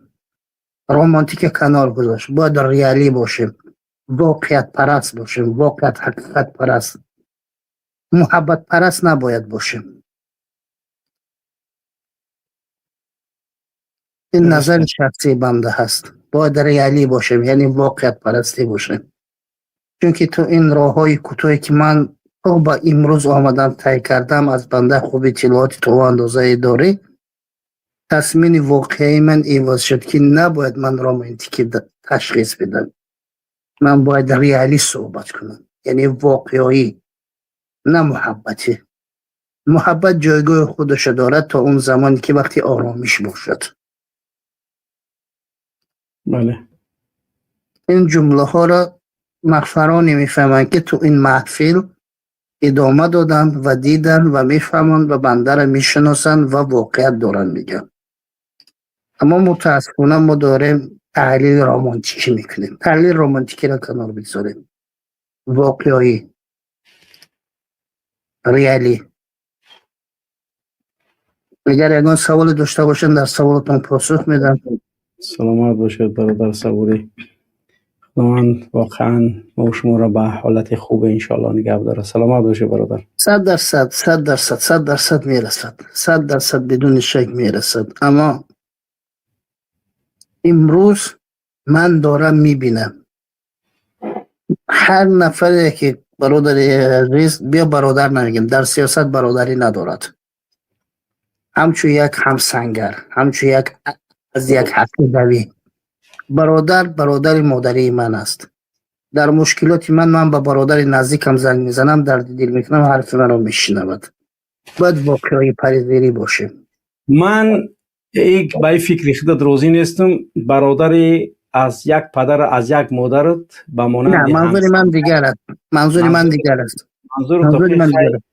یعنی ما برادر، منظور از این است که برادری یعنی که از یک پدر و مادر است، ولی اون هم عقیده تو نیست، اون برادر تو نیست. اون برادر احترامات در فرهنگ تو احترامات. سلامت باشه. سلامت باشه برادر صبوری. باشه، خدا نگهدارتون. بگذار در هر هدفی باشین موفق باشین. باشه برادر. بارک الله. او بله. او شرینا سازه سلامتی خوبان. سلامت باشه. بله. Просто му байн да омадам кјак ола ул прсикнем. هیچ خیلی باشم نباشم هموطنیم کوخی چخیره مطرح نفتیم ای افریقایی هموطنی است. ها سلامتی یکی چخیره دروغ اکا نگو یکی دروغ نه نگو بونا را ای برنامه را نه نگی در جا دیگه نمون بعد نگو که من پرسیدمش تری گفت و پیش خود شرط نکه تموم نه راست بگو اکا تموم دادا ما با هودی دروغ هیچ وقت را یگان کارت نمیکنه من ما هودی اومدی گفتی گپا با من همو گفتی گپا سفیر کبیری چیرا هر گپ گفتم که ترا باید یگان گپ نگه نه که وقت دروغ میگو بعد میگم که همو کنسول تاجیکستان در مالزیا گفتی گپا مرد دروغگو بوده است نگاهش که قصاص اردشیر اصلا شبین که دروغ میگفته بوده است قضیهش قضیه خوب نبوده راست بگو تا ای 23 مارت ای 23 مارت تا 6 اپریل در پلیس بودم 6 اپریل برومادم انا برای دروغگویی کپیدن دادم برای دروغ گفتن یعنی که کافر بودن ترا ای اسلام برمدن نجات نداده است فهمیدی این من مسلمانم فخر میکنم با اسلامم مسلمانم مؤمنم و دین ما با هیچ عوض نمیکنم نه یگان گپ نیست در آزادیم تو خطا یعنی که بدین میگوی خدا را حقارت میکنی پیغمبر را حقارت میکنی خودت هر گپ میگوی با ترام لسه میخوام بر رسد بکنه پس کافر بودن ترا نجات نمیتی نه اکا اگر آزادی بودن شما در اون است که در دولت کافر قرار داره اونجا بجنسا را خیلی حرمت زیاد داره اگر در دولت مسلمان میشدین شما را همچون یک تروریست اعلان کرده برای امام علی میفرستوندن این فرق دو چیز است اکا مقصد ملیسه در افتادن من یگون دو عرب قطعی یک جایش از تونس دویمش الجیریا قطعیش جنگ شدیم رفتن ما در زیاولینی نویستن بردن مرا محکم کردن 2 هفته پس خدا پیغمبرش حقارت کنی خدا پیغمبرش حقارت کنی خدا و پیغمبرش حقارت کنی زیاولین داشتن که این آدم دین ما را تحقیر میکنه خوب بود که بعد با پدریا همو تونسیو قنش نبزنن خدا و پیغمبرش حقارت میکنه حقارت نکن ترامپ باشیم در عمل دام جامعه نویسیم اگر به خدا و پیغمبر من حقارت کنی نکن من نه این به پریچینه نمیشود که همین ارسوی اگر دارن نه نویس دین هیچ کس تحقیر نکه هیچ کس نه نویس نوازنیکایت bez причин میگن دا ارسو مثال این همش یک چیز داره که اوش مال اکر لیکن ایوش مال لیو ما هست هم یک کروچه هم یک کروچه بخت کشی نرسیده یعنی بخت کشی نرسوندن نه نمیرسونم اما ایش دوره که تحقیر نکه هیچ کس تحقیر نکه بگون عقیده دین اینو دا کردور نشه یعنی تو بپشه تو با پیغمبر کردوری تو بدون که ما پیغمبرمون از زن فرزند نفسمون بالاتره ایره هیچ وقت فراموش نکه من تو تحقیری من بکنی این پرابلم نیست ولی تو تحقیر پیغمبری من نکه تو تحقیر الله من نکه تو تحقیر کتاب من نکه تو پیغمبر پدافیل گفتگی برای تریج بدونیش کارت میکنن بران سر تا داشکو میدرونن نکی کاروری کپورا نگو هیچ وقت نگوی گپورا نه کما کیسم همچون هموطن میگه نه ما ایرا گفتم که ما ایرا گفتم که ما حوز افیر درآمدم همچون هموطن لیکن یک چیز فراموش نکنین که آزاد گشتن شما شکرانه دولت کافر است که بجنسا را بسیار احترام میکنه ما احترام داریم همه دین ها را ما با یگان کس تحقیر نکردیم و احترام ما متقابله فهمیدی احترام ما یگان نه کلیسا نه مسیحیت نه یعنی که یگان عقیده و دین یگان کس تحقیر نکردیم فهمو ما مسلمانیم و حضرت عیسی پیامبر ما هم هست جزو ایمان ما هست که آمنت بالله و ملائکته و رسوله ما با پیامبران الهی ایمان داریم ات که ایمان نداری اوش کاری خودت برای ما فرق میکنم چخیلی که شما مسلمان بودن فرق میکنیم من کافر بودن فرق میکنم عیسی را همچه یک برات میدونم عیسی را محمد همچه یک براتن میدونم ده که ایش توگره که ما برای ایرا چیز هفتهش کردن ندار اومدم همچو برای همین برادر سلامتی هاش خیلی گفته افیدر اومدم که کروچ خیلی خیلی زنگ بزه سلامتیش هم میپرسیش تمام پرابلم نیست کیرا میگوی سلامتیش خیلی من نه شما را که همین افیر در اومدم همچه برای خروج خیلی همین برادر چی حال داره همین را یک برای فهمیدن چخچخ کردن در اومدم افیر 100% یگان مشکلات ندارم در مسئله گفتی گپا برنامه اگر یگان گپ داشته باشی گوش میکنیم یعنی که نه ما همین تماشا میکنم چست تماشا میکنم همین برنامه شما را اکسپرت های همین بخواد میدرویند خیلی چه بگیم لایک هم دستم اکسپرت ها گپ نیست که ای جمعه گپ نیست همه صد یگون چی نیست ما هم همین دستگیری که همین لایک چیز پدلیتسا چیزی که ای دست ما میویا خیلی کانال ما هم قریب 20 چند روز کانال محکم بود اینایی که ایکو میشناسین یک چوپلیسی دیگه کوساکوف ایوب امورا ویدیوش کم گرفتم مونده بودم باید تا دیگر شاید نامش چی بود اسدالله علیه که یک قرمانگلی دیگرش کم ویدیوش گرفته بودم ناروشنی авторский прав روی کایگه уже بعد سه ناروشنی авторский прав کانال ما محکم کای بودن بعد من یوتیوب دا نوشتم که اوکی من کانال من برای چی همش فهموندم گفتن که اپلیسیا پارتوفتم گفتن که میبره که دینا شب کانال اک شدم خیلی کم صده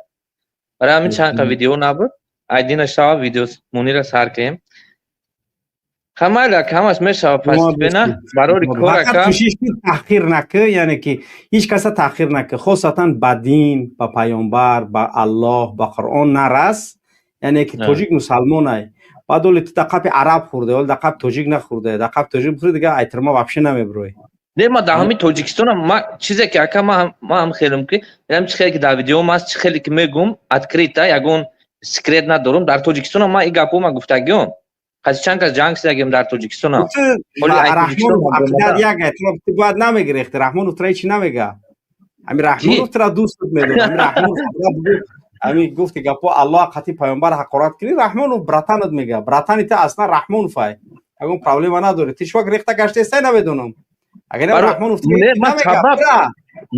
ما سبب تو برا سبب تو اگر سببای نمیشوند که تو گریزه بشد گریزش دن تو دروغه تو سیاسی نیستی نه تو همون گفته تو میگوی رحمان و اشکارو میگشو همین تو پیغمبر حقارت میکنی رحمان رو حقارتش میکنه به عملش تو هم خدا رو حقارت میکنی هم رحمان رو میکنش همین تو چی کاری میکنی هم کار رو میکنه اگر یکان عادتکای بد دیگه هم داشته باشی همه سفیر و وزیر رحمان رو فهمتری یعنی یکان پرابلم نداری تو برا تاجیکستان برگرد برا نه وای اگر برادر من میشید من ارزوی بیژن شدن نداشته بودم من نمیگفتم که بیژن شدم میگه برادرتم همون یتیم و خاطر رمضان رحیم زاده کنتو ختم نه یا اکا نه یا برادرای شما تماس بگی باور کی چیز نمیگن ترا یگون نمیگه همین عقیده و همین فکرت داری رحمان همین فکر رو داره یگون پرابلم نه اکا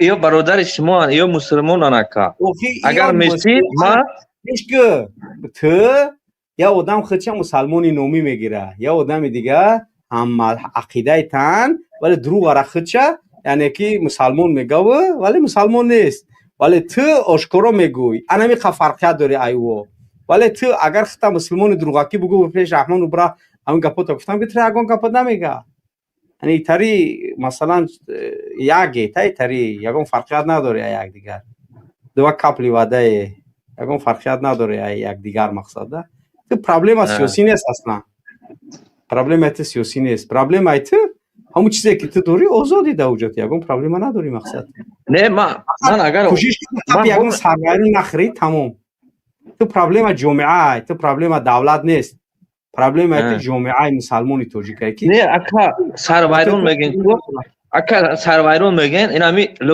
لبوی سروایرونش بیا همین مرد در حیات یک بار ممبره همین جمشید هر روز ممبره یعنی من جمشید میگم یعنی ایرا من با توجیکیش پریود که هستم یعنی تروت میگن تروت умирает каждый день а мужчина умирает один раз یعنی کس نمیترسم اکا لبویش بیا اکا تروسا یعنی که زوری را در تحقیر خدا و پیغمبر میبینی یعنی همه جخت زور میدونی تو یعنی که اگر یک باگ باشم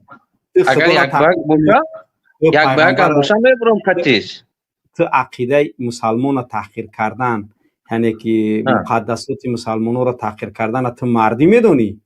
یعنی همین نه اگر همین محمد زنده میشید میرفتم قطعش یک به یک میزدم در همون مکه مدینه ده نیست حقیقتی که بشپم این همین گپای تو گفته است اگر یه مسلمان تاجیک بشنود ایو عربا بعدت میکنن به همون خاطر با میگم که یگان پرابلم نداره دستیازی که ما همون عربو را گفتم بیا گفتم جای مرا میدونی بیا گفتم یک به یک گپ میزنیم گفتم بیا یک به یک گپ میزنیم یا چیکار کردن رفتن زاویه نویسن در پیش همون منتو هم گفتم که من فلانی تا فلان میکنم لوبایش گفتم یک لب من دیگه گپ ندارم نه مایل اکا سلامتی خوبان مصحت فایزیم ما همه تمام اکا خودتون احتیاط کنید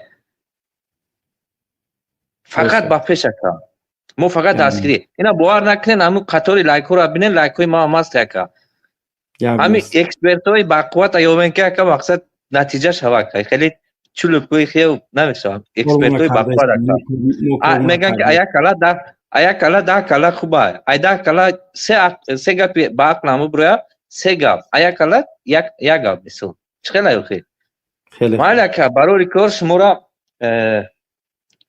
خودتون احتیاط کنید با علاقه داریم اکا سلام باشه خب بچه‌ها شروع کوشش کنید ما با بارها گفتم حتی مسائل مذاهب داخلی را گفتم که بحث لازم نداریم ولی اعتقاد دینی هیچ کس کاردار نشه به هیچ کس تحقیر نکنه وقتی تحقیر میکنه تحقیر کردن یعنی که سبب بدبختی ما و شما هیچ وقت مسلمان نیستی کار نداره هیچ کس بود آزاد یعنی که کار تا انجام بودی ولی تحقیر نکنه هیچ کس این کارای یک انسانی به عقل نیست همه وقت یا برای بارها تکرار کردم بله برادر محمد تقوی فرما سلام علیکم و رحمت الله و برکاته علیکم السلام و رحمت الله و برکاته خوبه سوده دکم سلامت باشه برادر محمد این موضوع درباره خودکشی بله حالی انشاءالله ما در این باره گپ میزنم بهترین ویدیو پیدا شد میکو پیدا شد السلام علیکم و رحمت الله و برکاته هموطنان عزیز علیکم السلام امیدوارم همه کسا خوب و سلامت هستن موضوع امروزه در منبر مهاجر یعنی درباره خودکشی تمام خودکشی های مردم تاجیک سببگارش همین اولاد ظالم بدبختی رحمانوف هستند دیگه دولت ها با یک نفر مرد چقدر حکومت هاشان غمگین می شوند دلخون می شوند اون کار شوخی نیست چند نفر گفته دکا 367 نفر بوده یا 167 نفر نیست 367 نفر 364 نفر ای 364 نفر یعنی که 261 نفرش زن است یعنی عددی اموری که در ما مثلا هست از خود وزارت یعنی که از خود نهادهای آماری مثلا 364 نفر در حالت خودکشی کردند 48 حالت از سال گذشته بیشتر عدد خودکشته ها و 261 نفر این زن ها هستند الحمدلله بله این کار شوخی نیست اگر اینها دلشون برای این مردم بسوخت حالا وای از روسیه فرستندگیش حساب نکنید اونقدر تابوت و اونقدر وای یک نفر این ظالم نه همدردی کرد نه اینو نگران شدن یک سگ پوتین مراد این بدبختی عروسی به نکاح پوتین نگرانی میکند یعنی میبرو تعزیه بیان میکند خدا لعنتت کند با همه اولاد دزد و غارتگرت شما دشمنای ملت تاجیک باید اکنون حاضر خودتان امروز به فکرم گوش کردید در رادیو آزادی گوش کردیم شماری کودکانی که نارکوتیک میزنن 1000 نفر شده است مکتب بچه ها این خیلی دهشت است باور کنید бурда онҳоро маҳкам карданд, қапида бурда маҳкам карданд паси панҷара. Ягон фикре ки вая пеши роҳи ин бадбахтиҳои гирам нею мардума бурда кори худашон тақсим кардагия, наркотики худашон додагия, бурда бачаҳои паси панҷара карданд. бо падару модари онҳо ким чанд сум гирифта ва бечораҳои боз мебуроранд, боз мефурӯшанд. акнун онҳо тамом онҳо сарошон қоқ шудагианд ва ё наркотика истифода бурдагианд. аммо хурустал бисёр чизи безебай, мағзи сара хуш мекунад. хона ба ягон чиз намемонад, то холодильнику, то телевизору. барои он ки ман медонам ки одамҳоя бо ман дар ҳамон зиндони Қазоқистон буданд, ранги саг анамихел 24 соат хоб намераванд, гирди камера тоб мехӯранд. бисёр чизи безеб будад. вай одама бо хӯрон мекарда зако. бовар кунед ҳамунҷа ҳар рӯз 9 та хлеб медодан ҳамун зиндон ба. ҳамун 9 хлеба ва як бурдеша мехӯри, охи қаноат мекунӣ, фикр мекунӣ ту инҷа мебурӯӣ ё намебурӯӣ, ё туи Тоҷикистон роҳӣ мекунам. ишти нест. мехези саҳаре ки як бурда нон нест. вай ҳамихел чиз будааст. тамоми чиза онҳо падрияд мехӯранд ако. бисёр чизи безеб. баъд ҳамин чӣ хел будааст кайфияти вай, ҳамун гуфтанд ям падарналото, ранги ҳамин вай будааст ако. ранги ҳамин хобу хез мекунӣ зданакатику, ҳамихел он вақтошон ҳис мекардем, ҳамихел кайфият дошта вай падарналат. бисёр чизи безеб. вай бачаҳо гирифтори ҳамун чиз шудагианд. бояд пеши ин роҳа фавран гирифт. бояд Рустами Ҳаромзода бо он сабзи ба дасти кунчае ки имрӯз тамоми миллати тоҷик ва як генерал гӯя таъриф карданд, инҳо аз байн бурда шаванд. инҳо аз байн бурдан дар корако. инҳо миллати моро ҷазир кардозанд. имрӯз бо президенти Гурҷистон пош болави гӯр мерасад, расидигааст салом карда ханда кардааст. акнун дилаш Муҳаммад Тағоев бурдан аст. хело хурсандӣ дорад ҳамон бо президенти Гурҷистон. падарала ту мана барям ки ман парвона дорам, миллатам мана шинох, аллакай ман кистам. ба ҳамин хотир ин миллат бояд халос шавед. бародаро, модаро, ҳазор бор гуфтам ки бачаотонро наркоман кардозанд, духтаротонро таҷовуз доранд. субҳаналлоҳ, бовар намекунед. марҳамат, ин бадбахтие нигаҳ кунед.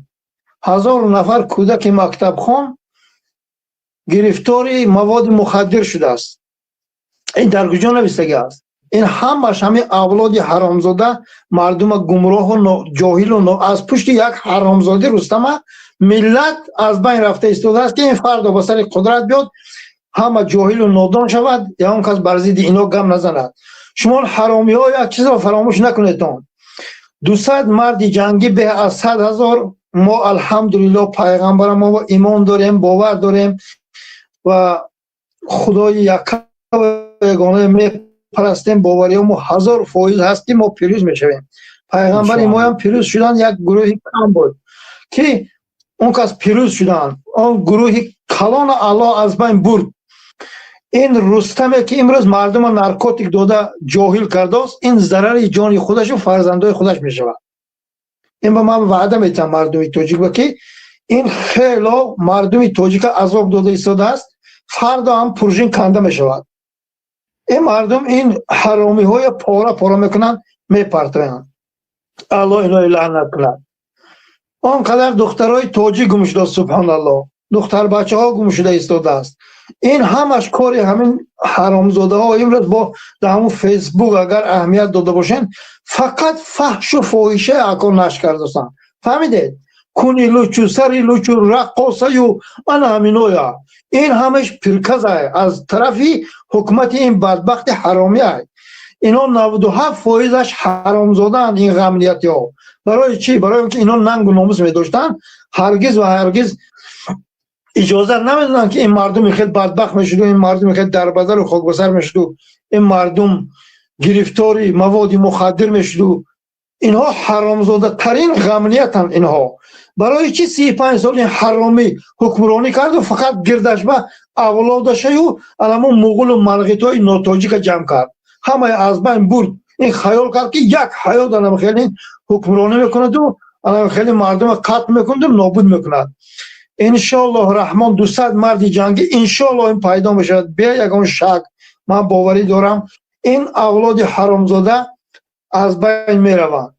بعد دیگر درباره همون برادری محیدین کبیری من گفت زدم، همین توجیکای ما نمیدونم چی به اینقدر کنفند هستن، دیر گپ ها میفهمن دیگر خیلی میفهمن. من اونجا با برامده گفتم که هم مردک ما با در کار است، یک برادر زندان شده که باید تاجیکستان میبرن، هوای چخیل باید ما کمک کنیم که هوای بروید یعنی آزاد شود. اینا میبرون میگن که تو درباره محیدین کبیری گم نزن. سبحان الله، ما درباره محیدین کبیری هیچ چیز نگفتیم. محیدین کبیری ما هم دوست می‌داریم و اون کس برادری ما هستن. مقصد ولی اینها ما خواهش کردیم که همون مردک ما در کار، هم مردک صدای من هست؟ صدام هست؟ بفرمون مشکل در برادر همه شاگرداش هم فهمیدن. مقصد اونها هست که همین گپ از پشت گپ زد در برنامه گپ نزد. همین است مقصد، دیگه اگه گپ دیگه نیست. مقصد در با تلفن گپ زد. ما کفتیم نیفتیم اون مردکا با مجبور همیشه گپ زدیم. شاگرداشون یکم چی نگفتن، یکم گپ نزدن، بعد ما همیشه برام گپ زدیم. نظرشون همین است. تمام دیگه مشکل نیست. اون مسئله را مون دیگه گپای خطاب گفت تمام. نه مقصد ما همین که این مرد که ما هم وای نکردگیم، بعضی داشتن گپی زیادی هم نزدگیم. فهمیدید؟ اکنون دو دهم برام گپ زدیم، میگم بعضی محیدین کبیری گپ نزن. باید گپی حق گفتن در کار. سبحان الله، همه خاموشی برادر محیدین کبیری باشد، یک دختری خانه نمیوی بعدی 5 سال 10 سال دیگه همه ظالمات تجاوز کردن. برادر محیدین کبیری سایت های اوکراینسای اروسا رو پیدا میکنی تیز، یک سایت های تاجیکی پیدا نمیکنی. این خاموشی هم کس همین بدبختی ها با آور ما را رسانید. به همین خاطر باید ما دعوت کنیم یک جایه شویم، این اولاد از بین بریم. یک اولاد ما را نیست کردن اکا. فهمیدید؟ این پیش راه این بدبختی نگیریم. اگر ما فردا ما علاقه سرخم شدیم یک ملتی فاحشه به نام الله قسم در کل جهان کو معرفی میشویم. اما فیسبوک یک نظارت کنه، تمام فحش و فاحشه پند دارن، رقص و بازی دارن. این پیشوای ملت انا، این فرهنگ ما، این چه نشون میدهد؟ این بدبختی نشون میدهد که این پرخر بچه‌ش دلش آوردن است.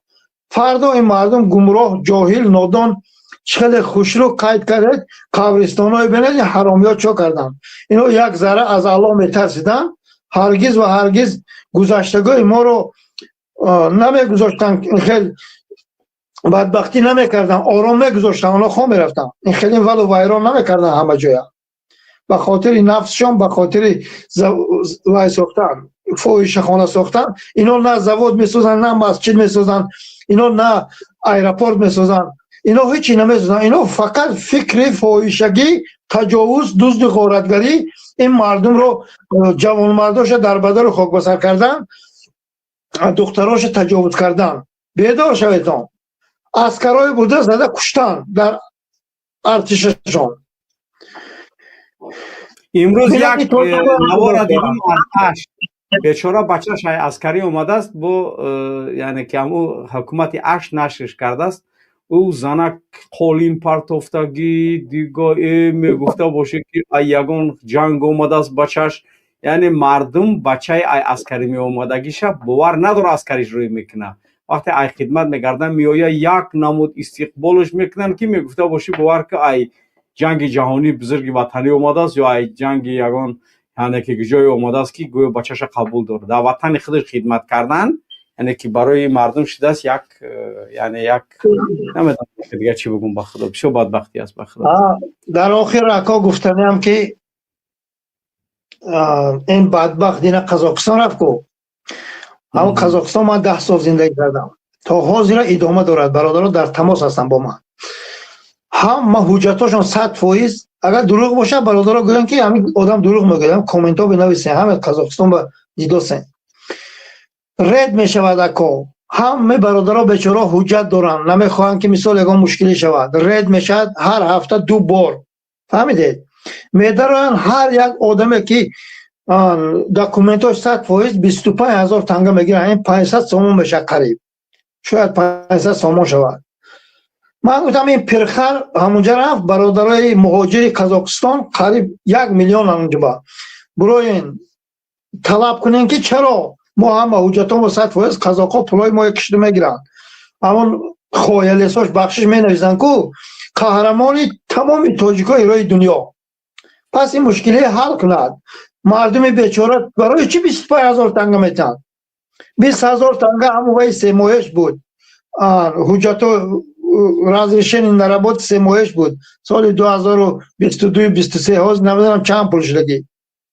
و میگیری 100% تو داکومنت داری، در راه هم توی دارم پول میگیرن، در بازار هم دارن پول میگیرن. من نمیدونم این مرد این خویلسا برام میگم که پرزیدنتی تمام مردمی تاجیک یک تاجیک پشتیبانی نمیکنه. این چه پرزیدنت؟ این پرخر از ملت ما نیست، از دین ما نیست، از خون ما نیست. این بدبخت شما شرم نمیکنید؟ پرزیدنت برحم میشه. قزاقستان و مردم بیچاره میلیارد دلار روان میکنن کو اینا میگیرتون بازار گرم خش چرخ میزنونتون. چون ملت شما پشتیبانی نمیکنه؟ در همین طول 35 سال حکمرانیش یک بار همین مهاجرا با برآمده تشکری کرده باشه. من پدر لعنت‌ترین آدمم در حیاتش. حرامی نگفته است که شهروندای من اینقدر پول فشاندن تاجیکستان، یعنی معلم و بالنیسایی و تمام جا اپش همین مهاجرا پول میگیرن اکا. دیده اون مردک اسفل کرده است همون کانی بودون با و برده 80,000 تومان جریمه کردن. تو چی با اسفل کردی؟ گوته تو چی با 4 درخت بریدی؟ گوته 5 کنتی مایه تمامی درخت های بریدن تابستان با سوخته میموری قدیرابا. حرامزاده های بی ناموس های بیشرف ها. من مرده که بیچاره راه اسفل کرده کلام کرده از اون کانی بودمی رفت نهای 80,000 تومان جریمه بود دیلک شده. این حرامی ها با نیسوده اینا با اگر کار نکنیم میگن تو کار نکردید، اگر کار کنیم میبرن و مرده جریمه میکنن و مرده تعدیل میکنن. این اولاد من نمیدونم اینا کی باشن؟ این حرامی ها از کدام دین باشن؟ اینا از کدام ملت باشن؟ من نمیدونم. اینها را از بین بردن در کلاکا دیگه یکان راه نیست. اینها دشمن ملت ما هستن. بگن که استعفا بتین دفع شوند. اینا استعفا گفتن که میرفتن اینا گپ دیگر بود. اینا استعفا نمیفهمن اکا. اینها تنها با همین زوری مشت و لغت یا با زوری سلاح اینا دفع میکنید و در گرد اطرافش فقط دزد و غارتگر و تجاوزگر و بی خدا آمدگیان. اگر غمنیتش ننگ و ناموس میداشتن هیچگاه اونقدر مسجد و محراب نمیبستن. برای هم که آنها هم بی خدایان، آنها هم دین ندارن اکا، پیرو همین پلخوکی علا پرستن. باید ما یک گروه تشکیل کنیم اینا نیست کنیم. تمام مادر و خواهر خودش فهمیده تو دست که بچه حال فرزنداشون گرفتار کردن، نارکوتیک داده یا تجاوز کرده. مادر و خواهر همش بیدار میکنی 200 مرد جنگی به از 100,000 تیار میشود. اینا ما میرویم دفع میکنیم. اینا ننگ و ناموس ندارن، غیرت و جرأت ندارن. اینها کو مردگری ندارن. آنقدر ترسو که مادر بدخشانی از روسیه در پیگر قرار میده گرفته تاجیکستان بره الله لعنتش کنه از ترس کنشه. این پرخو که شوهرش هم انشالله رحمان کم موندگی پوتین حاضر تمام جای زدن، نه نفت موندن نه هیچ هم لب باز میگه ارتش طرفی مسکو گشته است. گفته است که این رفته دفع کردن کار. حالا خیلی رسانه ها به انگلیس خواندیم. فترای پریگوژین появился گفتن این دفع میشود. این 1.5 متری بدبخت این شیطانی واقعی هم نیست میشود انشالله رحمان. انشالله. وقتی هم گپ زیاد شد مردم تاجیک بیدار شوید. سبحان الله این دنیا کو این دنیا هر لحظه همین هر دقیقه که ما از دست دادیم کو باور کنید این ضرر جان ما است. ما در غریبی حیات شیرین ما گذشته رفته ایستاده است. آنها اونجا با همه تجاوز دارن، سودا دارن، با یک کلی کومری کلان دینه با شوهرش بداد این چی بدبختی است سبحان الله. این اولاد کی؟ این حرام یا با اون گلوبای نبرش پول حرام که بود 100,000 سومانی داد از همون ویابه همون گوشتینگی رو با یا بچه که سلام میکنه اون دویم بچه که سلام نمیکنه بیچاره میخواد سلام کند فوکش تو میشه دفع میشود و پول حلال میبود تو هم بچه سلام کردن فراموش نمیکردی. تو بدبختی فیزینی اسماعیل همون بیچاره تو ناامید کردی. همون بچه توجیکا میخواست کتی تو سلام کند تو لعین نگاه نکردی گذاشتی دفع شدی برفتی. ای خدا لعنت کنه شما بی‌ناموس و بی‌شرف های با اسب سواری و جیب سواری و تنها شما تو با بابای خر تجاوز کند خر سواری با میزبی تمام دیگه شما هیچی بده میزبین. حالا این مایه لسانش اونقدر قهرمان و ابرمرد و کدام برادر بهترین نوشته است که ابرمردی تپک ساز کن. هم فیسبوک بناش کلمه در آمده بینید کدام آدم بهترین همین فکر کرده همین نوشته است. در طول 35 سال حتی همین تپک هم این توغری نکرد که مردم آرام گرم شوند و زندگی کنند. خدا لعنتتان کند. ما در تاریخ سرگذشت این پرخوب که پیشواتون رو می نویسیم اگر زنده مانیم مطمئن باشتم. السلام علیکم و رحمت الله و برکاته. مردم شریف تاجیک نترسیتان. الله همتون غیوری جسوری نصیب گرداند. سلامت باشید برادر. بارک من الله. برادر سلامت باشید. بارک الله. تو بله بیننده گرامی قبل از اینکه 7+70 و عمر ابن خطاب صحبت کنن لایکاتون رو گذارید. در نظرسنجی 434 نفر اشتراک کردن، 39 نفر به شبکه اصلاح پادپیسه کردن، به تلگرام اصلاح پادپیسه کنید و یعنی که در نظرسنجی اشتراک کنید لایکاتون رو گذارید. بله 7+70. بله 7+70. محمد اقبال سلام علیکم و رحمت الله و برکاته. برادر محمد اقبال در چهار نیز پیسکم پرفتای همین خمید رو نمیشه و برادر محمد اقبال سربلند باشی برادر محمد اقبال اپوتا نمیفهمم من در همین برنامه بیام من همین رحمانوف همون تعریف کنم. رحمانوف تو آقی پدر نیستی رحمانوف. تو رحمانوف تو ولد زینای تو رحمانوف اگر میلاد میگفتی وطن میگفتی کوساکی وطن نمیفروختی. تو رحمانوف اگر میلاد میگفتی کو میلاد دی تا رهرز پورز نمیشی. تو رحمانوف اگر میلاد میگفتی در هر یا پستی و بلندی میلاد تاجیک باید خوش میشیدی. تو رحمانوف تو پستی و بلندی مردمی توجیک کو تو زدگی. تو رحمانوف میره وقت چه دور میکشه ایروی کیه ایروی تو شوشا مهاجر کرده بچهش برده در خدمت کشته آورده او زنه دیگه چکو کنه خودش دیم نمیشوه.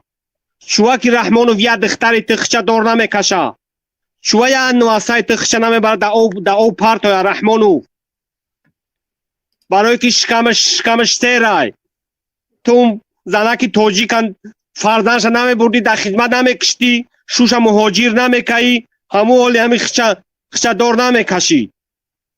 تو رحمانوف ولدزینای رحمانوف تو ملت توجیکا ایروشانیسنی تاریکی کشده تای. تو رحمانوف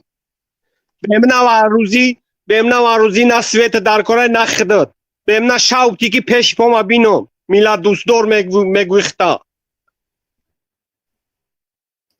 بمنا و روزی سوی در کار نیست بمنا شاوتی توپ گویره تو همی افتاب برمدن بعد بکشش. ای آقی پدر رحمانوف والله قسم برادر محمد اقبال اینمی خوک در فکر میلاد نیستی.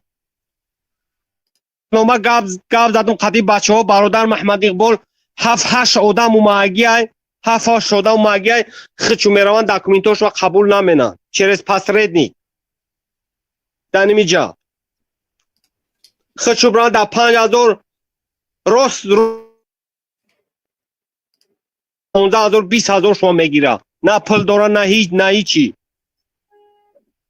یا تاش قدی کودکوش گاب زدن کودکوش گیره که زن که بخی بیو برای بان قرضی دارای چکوک نه رحمانوف والله قسم همه را میدونی تو رحمانوف ده هر یک پستی بلندی تو کوشی رحمانوف تو اونجا چشمای تو رسیدگین رحمانوف و کون نگاه داری تو رحمانوف اوقی پدری ولد زینای رحمانوف برادر محمد اقبال اولش پروردگار اگر این مردم یک مشیم کو خیلی بچت پیروز شد کو جا یکم گرفت انمو تمام پیروز میشیم انشاءالله رحمان برادر محمد اقبال انشاءالله. سلامت باشی شرنر، سلامت باشی، زنده و سلامت باشی برادر، بارک الله. خب بیننده عزیز و گرامی، در گذاشتن لایکاتون کوتاهی نکنید. 316 نفر 53 نفر در پادپیساسیا با اصلاح ماشاءالله پادپیساسیا کردن و 455 نفر در نظرسنجی اشتراک کردن. در گذاشتن لایک ها و پادپیساسیا با شبکه اصلاح و نظرسنجی اشتراک کنید. امیدوارم که انشاءالله همه با هم میتونیم. خب عمر ابن خطاب ببرم. خب برادرایی که میخواید صحبت کنید مرحمت صحبت کنید. تو خیشید یک برادر در اینجا در قضیه گفته است که برادری که همراه درو وردی او هر گپ گفت او بهتر است که ما بدروریم بفهمونیمش از این که او گپ میزند بهتر است. دلت برو چه این برزه خنک میشه؟ من فهموندمش، من نصیحتش کردم. ما وظیفمون دعوت فهموندن ای، وظیفه ما جنگ کردن نیست، نفرت کشتن نیست. یا آدم مسلمان نیست، شهروند تاجیکستان، برای چه حق نداره گپ زنه؟ حق داره گپ زنه. اون مسلمان نیست، ولی باید تحقیر نکنه خدا پیغمبر ما را. میره فهموندنش در کاره. نشما اگریسیونی از اندازه زیاد نشه. این قضیه را دل در مبارزه برای چی خنک میشه؟ تاجیکستان کافر داره، اتئیست داره، بیدین داره، زردشتی داره، شیعه داره، سنی داره. بچه وقتی تخنک میشه دیگه یکون خیلی مبارزه خنک نشه. یعنی که الله سبحانه و تعالی ما را آفریده است جعلناکم شعوبا و قبائل لتعارفوا ان اکرمکم عند الله اتقاکم. ما را گروه قبیله آفرید که ایدگر را بشناسیم. بهترین شما نزد الله پرهیزگارترین شماست. پس به اون خاطر هیچ وقت شما یعنی که چی نکنید این قضیه نباشه که چرا قبولش میکنیم. ما قبول میکنیم. ما فردوس های شهروند تاجیکستان یهودی های در اسرائیل برای چه قبول گپ میزنه؟ برای چه آدم اتئیست گپ زنه؟ باید یا آدم دیگه زردشتی میبرویه گپ میزنه شهروند تاجیکستان. شما در این مسئله یعنی که با مبارزه چرا که شما یعنی که دلت خنک میشه؟ ای مسلمان ای من در مسلمان تر نیستی، ای من در دینه بهتر نمیدونی. من میفهمم دینه درست، باور داره که من دینه میفهمم. پس وقتی که من قبول میکنم هدف صحبت میکنیم. یعنی تأخیر نکه خدا را، تأخیر نکه پیغمبر مبارزه بر کاری میکنی. گپایی که من گفت گپای من گوش کن. بعضی وقت برادرها هم تری میشه که هم یه آدمو بعد میبینه دیگه گپای او را گوش نمیکنه. میگه بینگر چی میگوید، ننگر کی میگوید. گپا را اهمیت بدی. همه وقت یعنی به این شکل قطعی چی نکنه که باید شما نمیبروره. تحقیر نک او تحقیر کس جوابش گرفت. تحقیر میکنه چی رحمانو میدره آدماش میدرمادن من تحقیر میکردن بعد من نمیدروردم شو باید میدروردم شو من تحقیر کنه تو که تو بفهمی که او چی آدمه. تو میدروری میفهمی موهیت آدمه. با دقیقه پای که او قبول نداره یعنی که خدای طرف پیامبری طرف پس یاوش میگیره. اما وقت همی خیل باید باشه، نه اینکه دیگه یه آدم قبول نداشته باشه دلی تایم باشه. تو وقتی من ببینی من برام قطعی آدم گپ میزنه که تو را شو میبینی بعد دلی تو ای مبارزه خنم میشانی. احمد شاه وزیر روسیه جنگ کرد. چند جنگ کرد؟ 10 سال. یکم سفرش کجا شد؟ روسیه بود. پول شد روسیه چوب کرد، پوتین چوبش کرد. سیاست ای شما در این مسئله همه وقت یک خیل فکر نکنید. سیاست راه داره، کشیش داره، گفتار داره، گپ زدن داره، زدن داره، جنگ کردن داره، صلح داره، سلام کردن داره، اچاق گرفتن داره. این سیاست ای. اون خاطر همه مسئله را به این شکل یعنی که شما فکر نکنید. این مسئله همین است دیگه. السلام علیکم و رحمت الله و برکاته. و علیکم السلام و رحمت الله و برکاته. میخواستم کمتر در همین مسئله که امروز در برنامه هست میخواستم فکر و نظر خود بیان کنم. البته خودکشی این نتیجه فقر یا فشاری دولت یا فشار از جانب دولت یا که بی‌نظارتی دولت گویم. البته که اکثریتی که خودکشی‌هایی که در جمهوری تاجیکستان امروزها شده ایستاده است، وقتی که همین سیاستی که امروز رحمانوف پیش گرفت با نام فرهنگ تاجیک، عرف تاجیک، رفتار تاجیک و همون عرف‌هایی که همون فرهنگی که در همین گویا که مردم تاجیک حتی که بعدی برهم خوردن شوروی باقی مانده بود، گویم که عزت و حرمت نسبت یکدیگری، ناموس، در خانه شوهر رفتن چگونه معامله کردن، مثال همین چیزها را از همین دخترچه‌ها اگر خرد می‌بودن همین مامه‌هاشون اوش نصیحت می‌کردن که باید که تو چگونه رفتار کنی. نه البته در خانه هاشون حتی که زنهای همسایه هاشون هم چیکار میکردن، یک دختری همون محله تربیه میکردن که یک گویم که خانه شوهر میرود وزبینی دارد، مثال که مشکلی دارد، باید که تحمل کند. لیکن امروز اون گویم که سیاستی که رحمانوف پیشه کرد، زنها را، مردها را، همه را از مسجد، از اسلام دور کرد. این سبب شد که امروز همین نصیحت ها از بین رفته است، که امروز همه بی‌پروا است. حتی که نه اینکه گویم که بیبی کلانش مثال که مامش، حتی که مادرها نسبتی مثال که دخترهاشون بی‌پروا هستند. گویا که زمان پیش رفته است. انا این پیشروی زمان سبب شده است که امروز اکثریتی دخترها یا که مردها به اینترنت نگاه میکنن، زندگی یک نفر میبینن، میگه که انا این خیل کنم، باید به همین گویم که مقصدهایی که همین رفته است، رسیده است، به همین میرسن، گفته حرکت میکنن. و به همین چیز دولت هم امکانیت باز کرده است که خیلی که یک برادر گفت، اگر که تاجیکستان رفتی هر بانک ها برای تو چند قدر خواهی پول میدن. میرود نفری کم بغل مال و ملک گویم که بسیار زیاد ندارد، میرود خانش رو به بانک میدهد، پول میگیرد، یا که توی میکنن و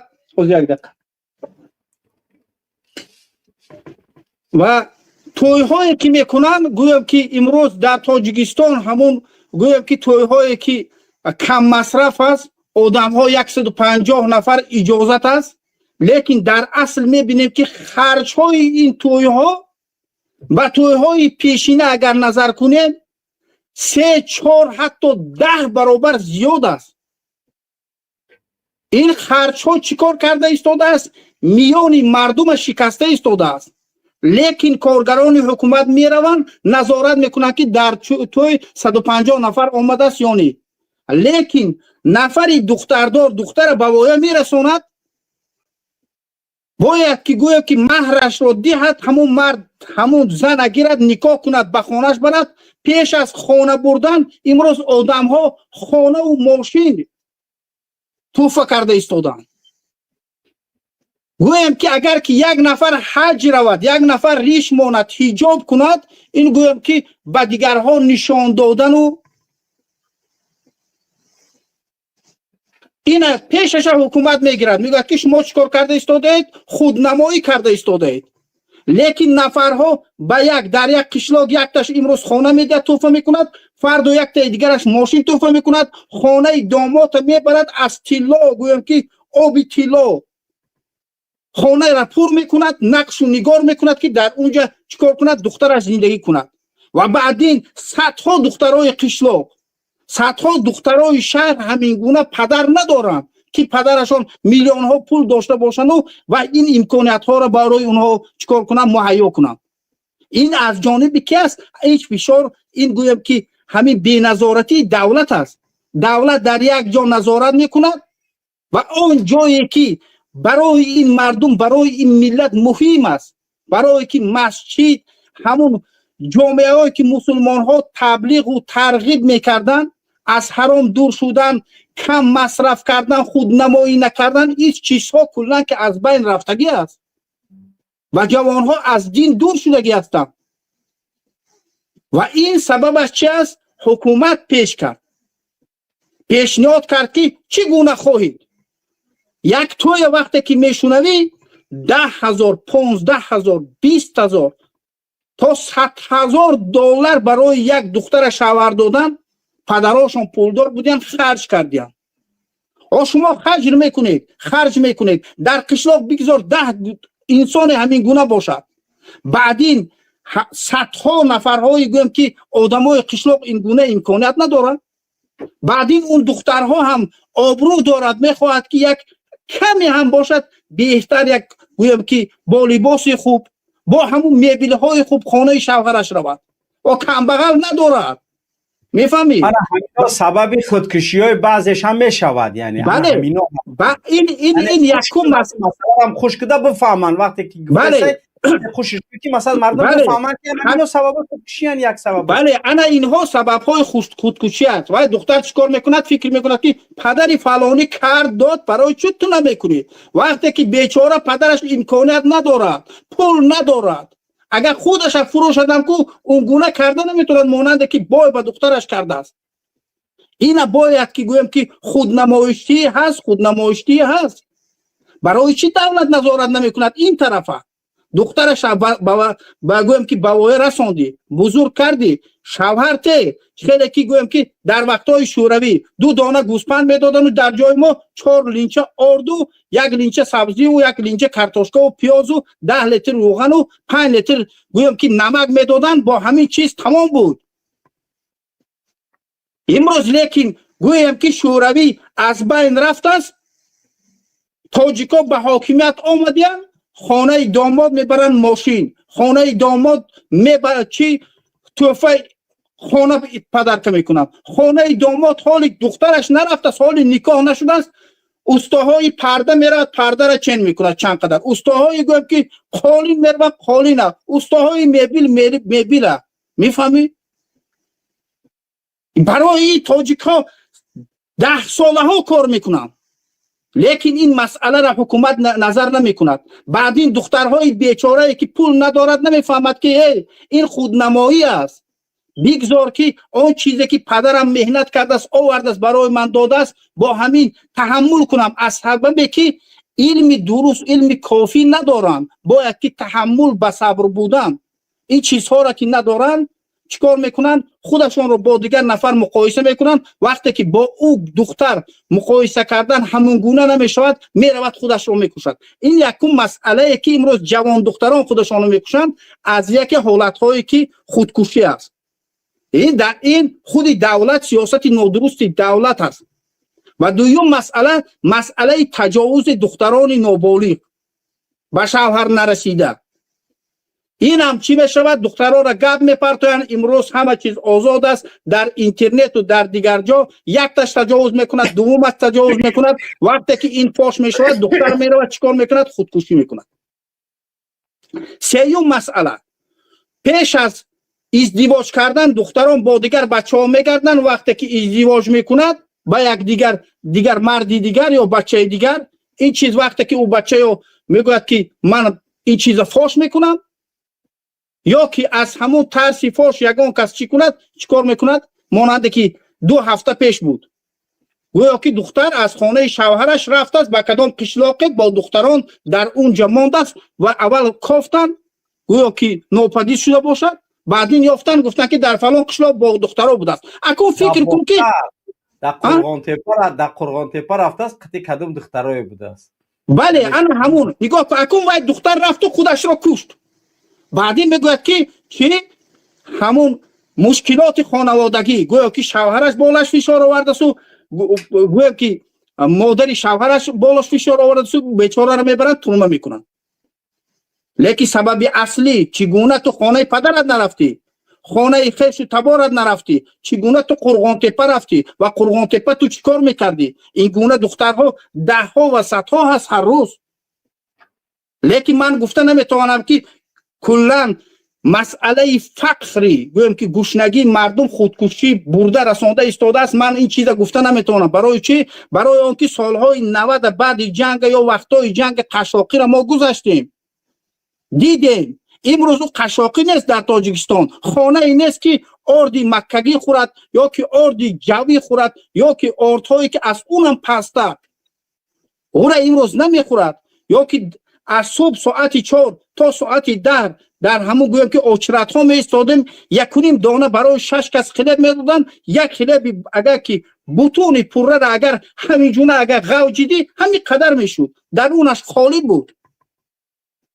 با همون زندگی کردیم، گذشتیم. یگان دخترها همین گونه که امروز خیلی که کمیته زنان و عائله در سال 2020 نشر کرده بود، من پیش از 20 نگاه کردم که از کدام وقت ها اوج گرفته است این خودکشی. امروز که خیلی اوج گرفتگی است خودکشی، لیکن قبلتر چگونه بود؟ نگاه کن که یکم مقامات اجرایی حاکمیت دولتی جمهوری تاجیکستان سال 2017 خودکشی و سبب‌های آن این حکومت میبرد. بعد این جوانان تاجیکستان خودکشی نورسان، بعد این پرستیژ افزایش خودکشی سال 2021، این هم سال 2021 بعد کمیته زنان و عائله میگوید که در 6 ماه میگوید خودکشی و خودسوزانی از جانب اکثریتشان زنان است. میگوید در 6 ماه 312 کس رسید. میگوید امروز ها ماکسیمال در درجه ماکسیمال امروز چیکار میکنن؟ همون رقم ها را کم میکنن که این چیز افشا نشود. 364 میگه خشتمانی سومون رئیس کمیته زنان خشتمانی سومون خدای رحمانوف 364 نفر زنو خودشون خودکشی کرد. عمومی عدد خودکشته ها 261 نفرش زنن. خب در کلا در مجموع سال 2025 نه 2025. خب از برای همین من وارد شدم که قبلتر پیشتر چگونه بود. خب پس عدد زیاد است از این. بله این عدد زیاد است. من میگم که کمیته زنان و عائله سال 2020 میتواند که وارد شود به اینترنت. هر نفری که پیدا میکند این چیزا میگوید که در 6 ماه سال 2020 در 6 ماه اولی سال 2020 312 کس. امروز ما هر هفته میبینیم 2-3 همین حالت هایی که رسانه‌ای میشود. خودش رو به آب پرداخته، خودش رو دار کشیده، خودش رو فلان کرده است. البته این همه گوییم که مشکلات هایی که امروز هست سبب خودکشی شده است. البته سیاست نادرست. مردم از همون فرهنگ تاجیکی گوییم، از همون راه و روش زندگی تاجیکی و تاجیکانه دور شدن و عاقبتش به همین آورده رسانده ایستاده است.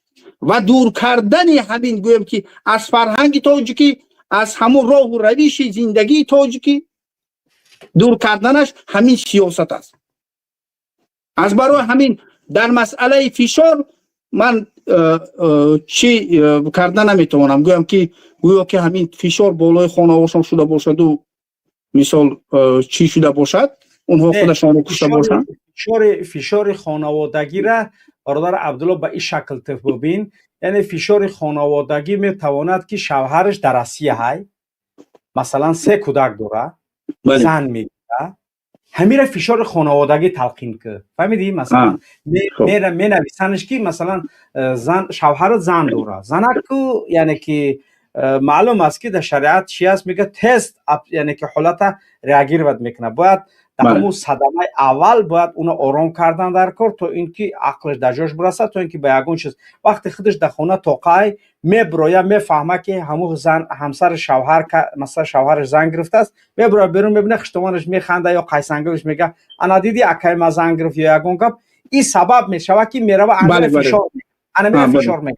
یا اینکه مثلا حالت‌های به همین مشابه مانند این فشار خانوادگی میگن. مثلا یا در یک خانه 5 کس زندگی میکنن، یک زنی هیورش یک چیزی زیبا میخره، یک چیزی خشرون میپوشه، یعنی که من ندارم، او گفتی کو من ندارم برای چی من نمیکنه. یا اینکه شوهرش پول روان میگیره در دست خشتمانش میته، خشتمانش میگیره پول با قیسنگلش با خواهری مثلا شوهرش میکنه، با اینا نمیکنه. همین فشار خانوادگی تلقی میکنه. بله برای اونکه در همون جمله فقر آمده بود، فشار و بیر نظارتی دولت آمده بود، همون من چه کردم فشار به دولت رفت دادم از برای همین گفتم. لیکن اون چیزی که خودی اویلوی بله مثلا بله لیکن من بله این چیز هم مثال همین گویم که فشار خانوادگی هم من کم می حسابم، زیاد نمی حسابم. اگر که باشنم ممکن 5% در منطقه کنی بودم این چیزی که در سوخت کمتر باشه ولی در خطلان خیلی زیادتر.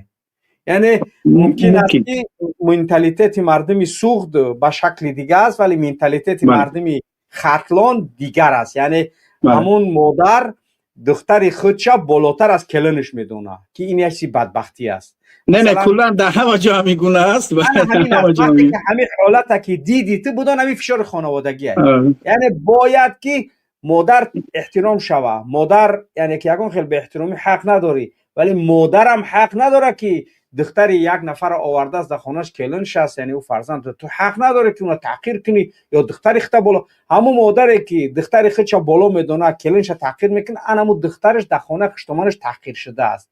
اگر تو بخواهی که همون دختری تو در خانه خشتمانش تحقیر نشه پس تو کلنت احترام کن تا که اینکه دختری تو تحقیر نشه. ولی این چیز در میان مردم خطلان خیلی زیاد است و این هر روزها با من مینویسن، هر روز مینویسن که انا ایشلای زنک مینویسه مثلا من 4 کودک دارم، شوهرم در آسیا 3 سال شد ناآمده است، عذاب قیسنگل عذاب خشتمان میکشم، قیسنگلم با 5 کودکش در خانه مونه، شوهرش طلاقش کردگی، شوهرم هر چی روان میکنه اوچش گریه میکنه که تو یعنی که فرزندای خواهرت نگاه نمیکنی، حتی چیزی روان کردگی شوهرم پر با یعنی که فرزندای خواهرش با خواهرش میره با ما و با فرزندام هیچ نمیرسه. ما رو میگن همین شو داشتن تو کافیه. انا ایرا فشار خانوادگی میگن این ظلمه. یعنی اینا باید که به این شکل نباشه. وقتی او دختر در همون جای باید بچه همون مردک زنش بگیره خونش علاهیده کنه، فرزنداش علاهیده نگه کنه، چیزی میتونه به خواهرش روان کنه. یعنی این مسئله باید که فشار به شکل نباشه که یعنی که همون زنهاتون از شما ناراضی باشن. بله این در این مسئله راضی هستم، لیکن من باز میگم که حتی که همین گونه فشارها هم باشد، همین گونه فشارها بودن برای چی که این عرف و عادت تاجیک ها باید که کلی خدمتگاری همه باید باشد، هم نه که در کلا همین گونه است. تو اومدن گویم که قیسنگل اومده رفتن باید که خوش آمدگوی وای باشد که چی نکنه. این همه چیز بود گو که بهترین چیز خانه را قیسنگل میبرد. این در حقیقت واقعیت دارد در همه جا. لیکن اگر ما کلا به همین زندگانی مردم تاجیکستان نگاه کنیم، در همین قدر وقت همین گونه فشارها بود، همین گونه خدمت‌ها بود، چندین مثال کلین ها چندین قیسنگل و مثال خصوص بچه‌هاشون زن دادن و خانه‌دار کردن و دیگه کردن و خدمت کردن و مثال دیگه همش حتی که کلان هم کردن و شوهر هم دادن هر کار کردن مثال دیگه خودشون نکشتن هم چیزا را نامد. لیکن همون حالت‌هایی که امروز در حقیقت در تاجیکستان است بسیار تجاوزی مثال دیگه دختران، تجاوزی زن‌های مردم، همین چیزها بسیار شدگی است. باید که حکومت تاجیکستان اینا چیکار کند؟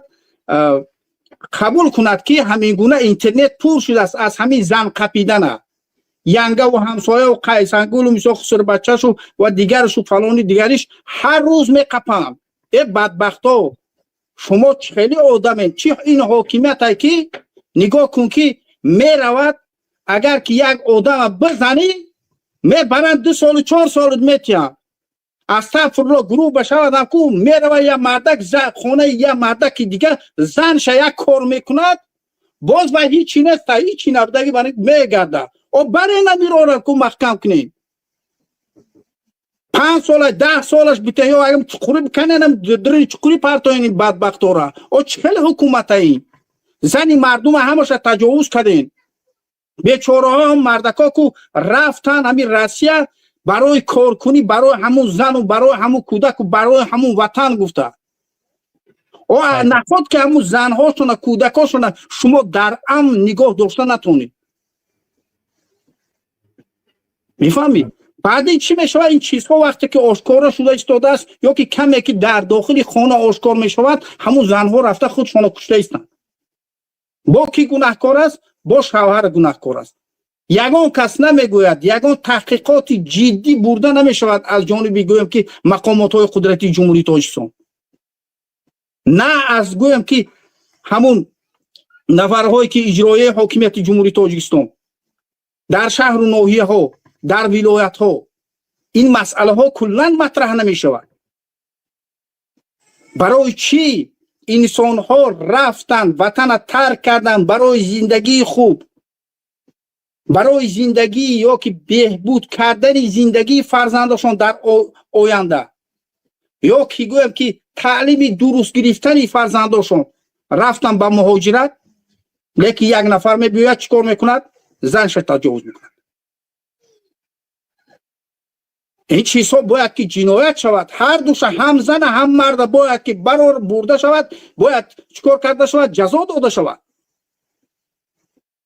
لیکن ما فقط در اینترنت تماشا میکنیم فلانی زنش قپیده است.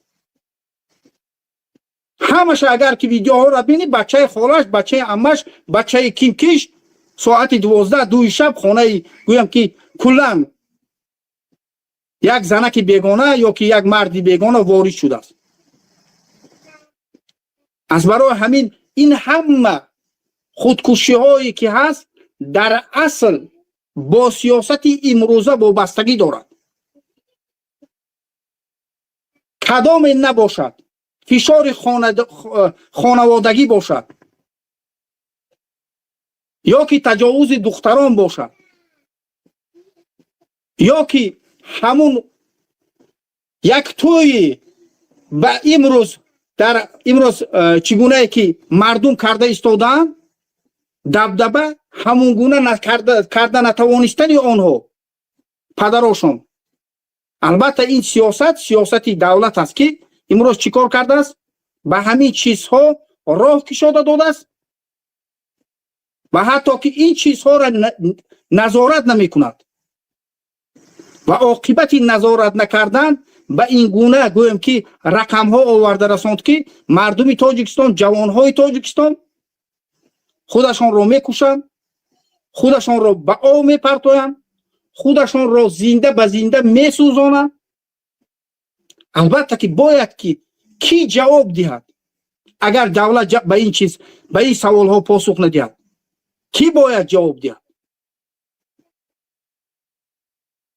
مردم عادی نه، بلکه مردم عادی هم در این گویم که کشتارها، قتلها و خودسوزانی و به آب پرتافتن گناهکار هستند. برای چی؟ برای اینکه از حاکمیت طلب نمیکنند. که برای چی وقتی که حاکمیت یا طرفداران دولت میگوید که ما تاجیکستان آباد داریم، ما تاجیکستان امن داریم، ما تاجیکستان مانند دبی داریم، ما تاجیکستان جنت مکان داریم و غیره، چگونه در او تاجیکستانی مانند دبی جنت مکان، تاجیکستان امن، چگونه اینقدر نفرها خودشان را میکشند؟ همگی تقریبا ممکن باشد در داخل تاجیکستان 6 میلیون اهالی است. 300 نفرش در تاجیکستان خودش را میکشد، باز هزارها نفر دیگرش با همون مرگ‌های بی‌برقی و از دود انگیش میمیرد، با هزارها نفر دیگرش در روسیه و در امریکا و اروپا و غیره میمیرد. دیگرش زندان میشود، دیگرش تهمت میشود، زندان میشود. من حیران هستم که حکومت باید که به این چیزها پاسخ دهد. نگاه کن، باز یک چیزی که میخوام که اضافه کنم، از یک همین روز محمد قاسموف کارمند بلند مقامی شعبه کارهای داخلی ولایت سوخت تقریبا 4 ماه بوده است که در کافتکاب است. سبب کافتکاب چی است؟ اون نفر وقتی که در اسفره در وظیفه بلند کار میکرد، مردم با هر گونه تهمت میرفتد بالا فشار میکرد است. اگر که 40,000 50,000 80,000 اگر پول ندادی من چیکار میکنم؟ نسبت تو انا این دل را باز میکنم، میروی زندان. امروز در کافتکاب بود است، وقتی که از وظیفه میرود مردم میروند شکایت میکنند. همین گونه مانند محمد قاسموف یا که قاسمی صدها امروز در وزارت کارهای داخلی جمهوری تاجیکستان کار میکنند. یا یک بگیم 85% کارمندان ملیسا همینطوری کار میکنن. یعنی صدها چند هزار نفر کارمند MVD است، 85% دزده. بله 15% خیلی 20% میفهمید. بعدین امنیت در کجا شود؟ وقتی که یک نفر همین گونه میکند، بعدین صدها جوانهای تاجیک همین گونه، همین کامل جان قاسمی برین نفرهایی که خائن ملت، خائن وطن، دشمن ملت، دشمن وطن، همین گونه نفرها برده جوانهای بیگناه کنج زندان تاجیکستان کرده هستند. از برای همین وقتی که هر باره که ما یک مسئله را گپ میزنیم، میخواهیم نمیخواهیم میرود با همین حکومت روبرو میشود. فهمیدی؟ گناهکار حکومت است. حکومت گناهکار نکرده نمیشد، برای که هر چیز میبینی سببش کی است؟ حکومت است. بی نظارتی، بی عدالتی، ظلم، مشقت، کمبغلی مردم، ناچاری مردم، بی عزت، بی شرف بودن مردم بیرون از تاجیکستان و در داخل تاجیکستان. همین یک چیزی که همین روز من نگاه کردم در رادیو آزادی محمد اقبال، نگاه کن، نگاه کردم یک همون دامکم میگوین کو دامکم چی بشود؟ رئیس محله در شهر کونی بودم، یک جماعت است پتر نزدیکی گرانیتسه ازبکستان چیکار کرده است؟ تقریبا 3 سال از سال 2023 در روسیه آشپز بوده است و دیگر کارها مشغول بوده است. روسیه را پرتافته است، رفته است که مردم گفتن که بیاید شما که سن سالتون کلان است، در همین جا همین کارهای گویم که آبادانی و همین کارهای تشکیلی ده مهارت دارین، قابلیت دارین، بیاید همین کار را به دوش گیرید. این نفر هم خست است، رفته است که سن سالش به یک جا رسیدگی است، پول و مال دارد، دیگر احتیاجی به گویم که مهاجرت نیست، رفته است رئیس محله شده است. اکنون با همون ترغیبات و همون گویم که با دستور و چای پیشوای ملت چندین نفرها را مجبور کردن، پول حجشون را دادن، اسفالت کردن و اینجا و اونجا. خب بعد این دیگر باز چیکار کرده است؟ باز مردم پول جمع کردن، نفرهای مهاجر یک جا را میخواستن که اسفالت کنند، یک کوچه میدیک تقریبا بیش از 60 دانه سفیدا را بریدن، اما سفیدا را بعد با این گشنه های اون نفهمید که این دولت، تو اگر به منفعت دولت یک کار کنی در مقامات های گویم که دولتی گشنه ها شیشتگی هم پول داده وظیفه گرفتگی هم باید که پیش از وظیفه رفتن باید که هم پولاشون رو برگردانده گیرن. نه بعد یک گشنه دیگر و اما مدیری گویم که مدیر شعبه حفظ محیط زیست یک اجدهار دیگر فردوس یادگارов و همه او با خبر میشود از اکولوژیا، میزند میرود میگه که این میگه 60-70 دلار 60-70 درخت سفیدا را بریدی کاروچی 80,000 جریمه. بعد کاروش گپاشون دوباره نمیگه 100% اونجا معامله دارد که اول پیش از دل و دفتر کردن و میبرد دل و دفتر میکند با پروکراتوره. بعد این پروکراتوره چی میشود؟ همین دادرس کامل جان غنیزاده بیش از 80,000 سومون اشتراف میکنه. بفهمی؟ انا باید بگریزه برو دیگه آبادی نمیکنه دیگه. نگاه کن تقریبا 20 کوب تخته است، فهمیدی؟ 20 کوب تخته نرخش تقریبا 90,000 سومانی است، فهمیدی؟ 85,000 سومانی است. 20 کوب تخته ساسنا دوب فهمو یل همون تخته هایی که گویم که قیمت است 20 کوب میشود. او سفیدار 10 سال 15 سال عمر میبیند، یک عمر زیاد هم نمیبیند، میپوسد از این بالوشی چی در کار نمیشه. بس پیش قشلاقا ده چی میکردن؟ برای همون خانه پونه استفاده میبردن، راو میکردن. برای وای خواست است که همون راه وسیع کند برای منفعت مردم. اکنون بگید که سودیا میگوید که همون دادرس میگوید که ما 80,000 دیدو باز همون در همون کارش شب دوام دادن گیرد. میگوید او بیچاره میگوید که 3 سال کار کردم پول نگرفتم. میگه او چه خیلی پول بیتون میگه 80,000. میفهمی؟ انا این گونه هست. فهمیدی؟ حاکمیت حتی که نگاه کن که وقتی که در همین گونه وظیفه های انسان های شکمبه، اگر که این نقطه نظری گویم که انسانی و حتی این نقطه نظر دولت نسبت همین عمل انسان نگاه کنی، رئیس محله این برای آبادی مردم کرده ایستاده است، کوچه را وسیع کرده ایستاده است. مردم از او سفیدار گویم که افضلتر است منفعت مردم، نه اینکه سفیدار. و این نفری که فردوس یادگارov میگه که این چیکار کرد، با طبیعت ضرر آورد، سفیدارها را برید. میگه ضرر مردم چی؟ وقتی که خانه های مردم میسوزد، ماشین گویم که پژر رفته نمیتواند، انسان میمورد گویم که هم ماشین یاری تجاری رفته نمیتواند، کوچه ها تنگ است. دولت باید وسیع کند، نه اینکه گویم که یک سرداری محله. لیکن بیچاره سرداری محله چیکار کرده است؟ همین را وسیع میکنم، امروز باید 80,000 دهد. این است خدمت به این دولت.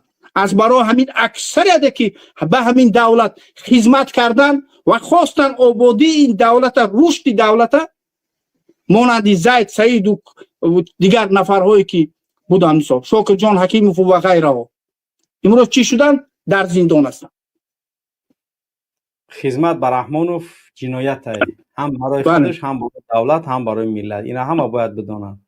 رحمانوف هیچ کس قدر نکرد، قدر نمیکنه، جزای اویله خودش. سلامت باشه برادر عبدالله. سلامت باشه، سربلند باشی. مهم ذکر کردید. الله حفظ. سلام علیکم و رحمت الله و برکاته. رحمت الله و برکاته. خب یک برادر در اینجا، یعنی که البته میدونم این پرووکاسیون است، طاهر مراد میشار رشید گفت که خیلی گپ اولش درباره همه جا گپ میزنه، شما درباره اوکراین، درباره روسیه، حالا چی درباره امریکا و درباره عربا گپ نمیزنه و درباره میشار رشید گپ نمیزنه.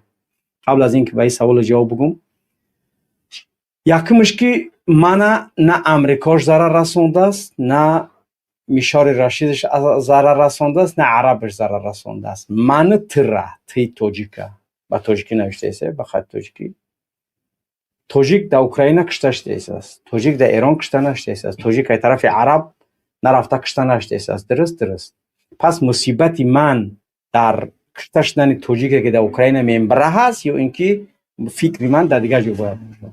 همین کم ترک فکر که انشالله که می باید بفهمیم. یک تا دیگه‌مش کم توجیک از روسیه رفته از در اوکراین کشته شده است، فرزنداشون یتیم.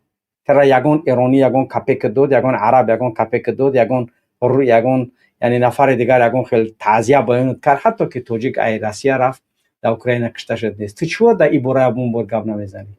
برای که مقصدت توجیک نیست. پس وقتی مقصدت توجیک نباشه، اون گپ برای من ارزش نداره. ابسولوت نه.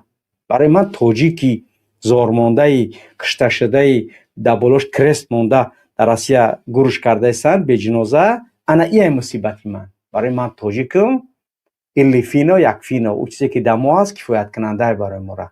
من باید برای درد این ملتم گپ زنم، برای یتیمایی که در روسیه کشته شده هستند در اوکراین و مجسداشون در اوکراین در زیر کرست دور کرده هستند. انا این مصیبتی من نه میشار رشیده، مصیبتی من نه امریکا، مصیبتی من نه عربه.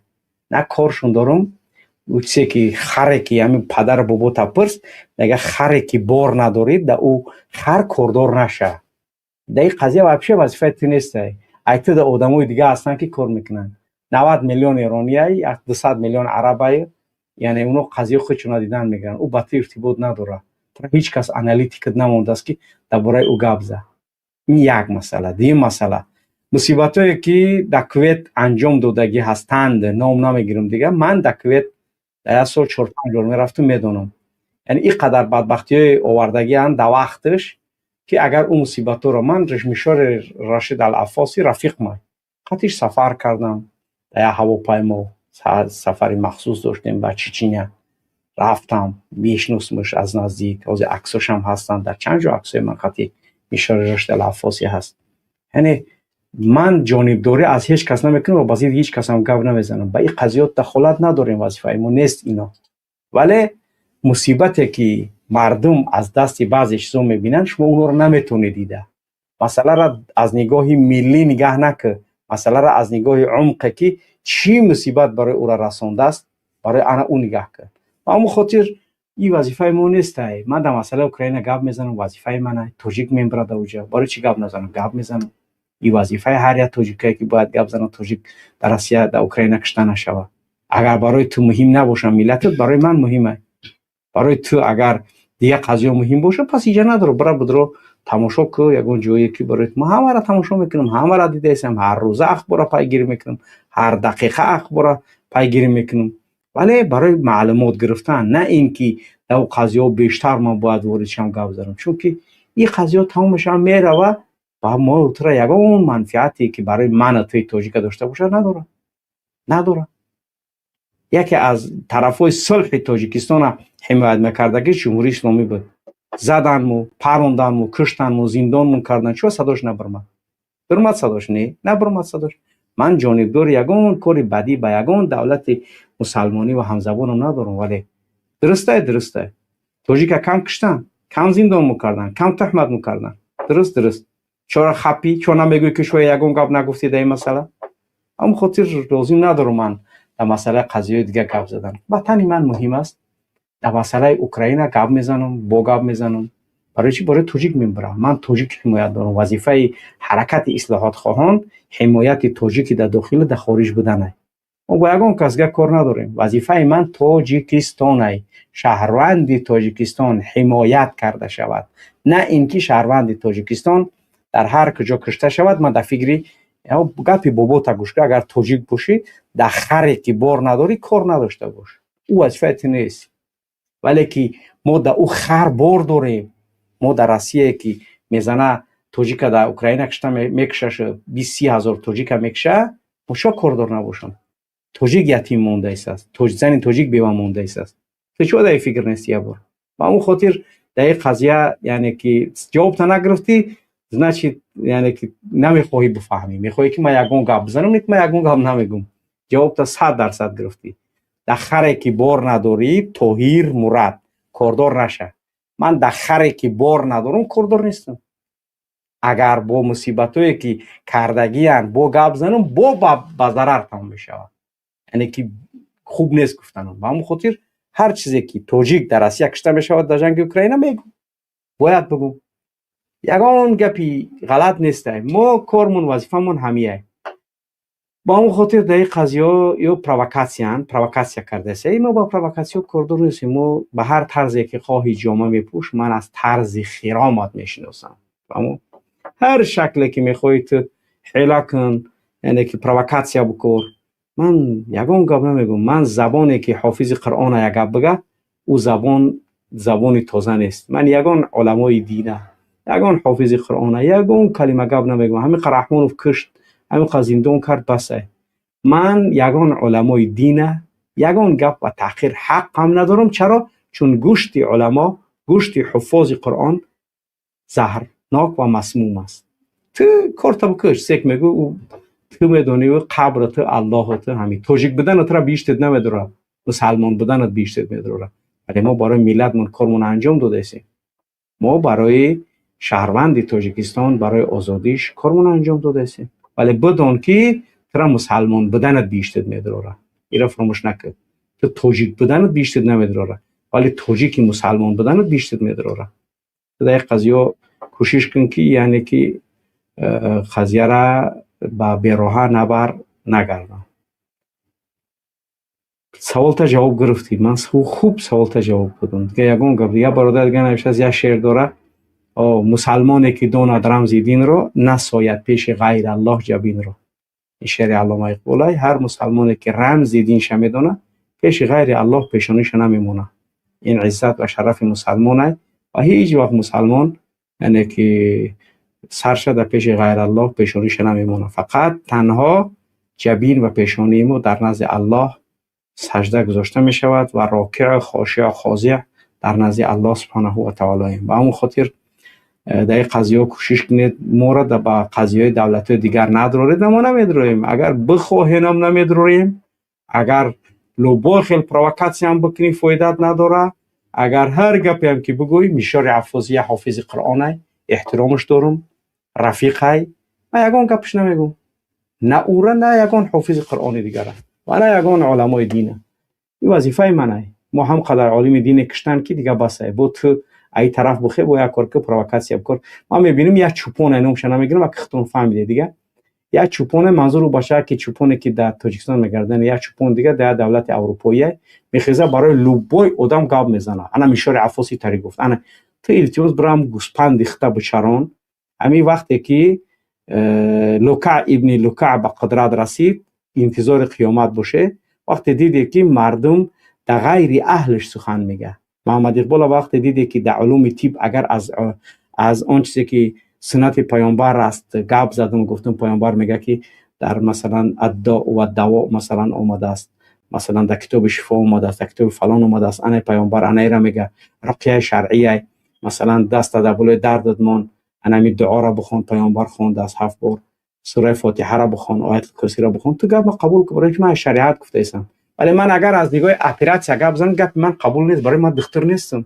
من یک معادله متماتیکی را گپ زنم اگر که من اختصاص متماتیک نیست برای قبول نکن. من از مسئله جنگ استراتژی زدن در اومدن که من وینی نیستم گپ زنم گپ من قابل قبول نیست.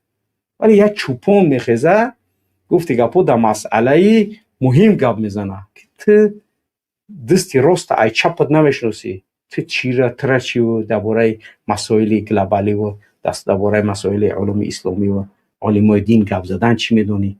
کاری خطا نکنی. اما گفتی همون توشکا که لیل اینکتاس هر کس گیخ چپ خره توغری میشه. اما گپ لیل نبگی اقلا گپ پیغمبر گپ خدا را نمیگیری. کاری خطاب که برات من قضیه من تاجیکای من تاجیک حمایت میکنم، من شهروندی تاجیکستان حمایت میکنم، ازبک تاجیکستان، لقای تاجیکستان، قنقرات تاجیکستان، قرغیز تاجیکستان، هر کسی شهروند تاجیکستان وظیفه من همچون رئیس حرکت اصلاحات خواهان حمایت کردن شهروند تاجیکستان، نه در مورد امورای مسائل دیگر حتی اظهار نظر کردن هم نمیفوره. برای چی؟ به خاطر که یعنی که این چیزا یگان معنی نداره. رحمانوف تودین را کشور به همه معلوم میگفت، یعنی که حقارت میکرد. برای شیعه بودن ایشون قیومدی نکشت، زنکت گرفتگی خب میکنی که یگان گپ نمیگوی که برای چی؟ برای که سیاست تو خورده است سشیده است با برای که کنش میترسه سیاست ای میگم که یعنی که برای کینون داره. احمد شار بازی روسیه جنگ کرد، او بازی بشار، بازی ایران، بازی بشار در سوریه. ولی قدرت اگر یکم پروازش بود مسکو رفت قطعی پوتین شیش ملاقات کرد، پوش چوب کرد، پوش در یگان دولت دیگه چوب نکرد. سیاست ای و اما خاطر در مسائل سیاسی اینا همش میرون بازی که همه آدمای زیدی ایران در تاجیکستان گپ میزدن حوزی گپ زنن. برای چی؟ برای که سیاست تو خورد هم خپن. ولی وقتی رحمانوف سیاستش تو خوردن هم زیدی ازبکستان گپ میزدن، حقارت میکنن دولت ازبکستان و یک اساس زیدی ازبکستان. این سیاست ای و اما خاطر در مسائل سیاسی گپ لیلی نبگیری دیگه تکرارش نمیکنم. اما هر کس کاری خودش، یعنی که در خره که بار نداری کاردار نشه. گپ الله پیامبر بعضت قبول نداره، ولی گپ لیلی نه قطعی گپ بوبید بگی با خره که بار نداری کاردار نشه. کاردار نیست، من وظیفه من نیست. این کار از ما و تو بالاتره، این کار رحمانوف هم بالاه. پس ما شهروند تاجیکستانیم، بعد پرابلم های داخلی خودمون گپ بزنیم، نه اینکه پرابلم های دیگر ها. تاجیک در اوکراین کشته میشه باید ما بگم، زن تاجیک بیوه میمونه باید ما بگم. زن تاجیک زنگ زده است گریه داره، 6 فرزند دارم، شوهرم 1 سال و 2 ماه نابوده ناپدیده. ای روسیه نابود شدگی میگن جنگش بردن. دیگرش زنگ میزنه در ترمای شوهرم میگن که جنگ اوکراینش بودن، نگون راه هست که ببریم. من باید گپ نزنم در این مسئله، خیزم در مسئله تنگای فلانی و یعنی که ایجاش تری شده انا ایجاره هجوم کردن انا ایجاره زچمنه. برای چی در کار دم یگان اهمیتی مهمه که برای من بتونم یگان کار کردن نمیتونم کرده. خیلی که گفته بودم در مسئله قضیه فلسطین گپ زدن من فایده نداره، در مسئله هم گپ زدن من فایده نداره. برای که یه چیزی اصلا ایما و شما بالاترن. تو قضیه وطن تا ببین، وطنت برای تو مهمه، شهروند تاجیکستان مهمه برای تو سوید داشتن اوچت مهمه، برای تو گرم بدن اوچت مهمه، پدرت مهمه، برای تو ایوتر یگان چیز نمیتین. ولی اگر تو به شرط دیدومی باشی و رفتگی گریختگی باشی در یگان جوگا باشی و مجبورت که باشن هم تری پرووکاسیون کن، خیلی ما جواب دادم. یعنی مهم که این مسئله دیگه یگان گپی دیگه نداره.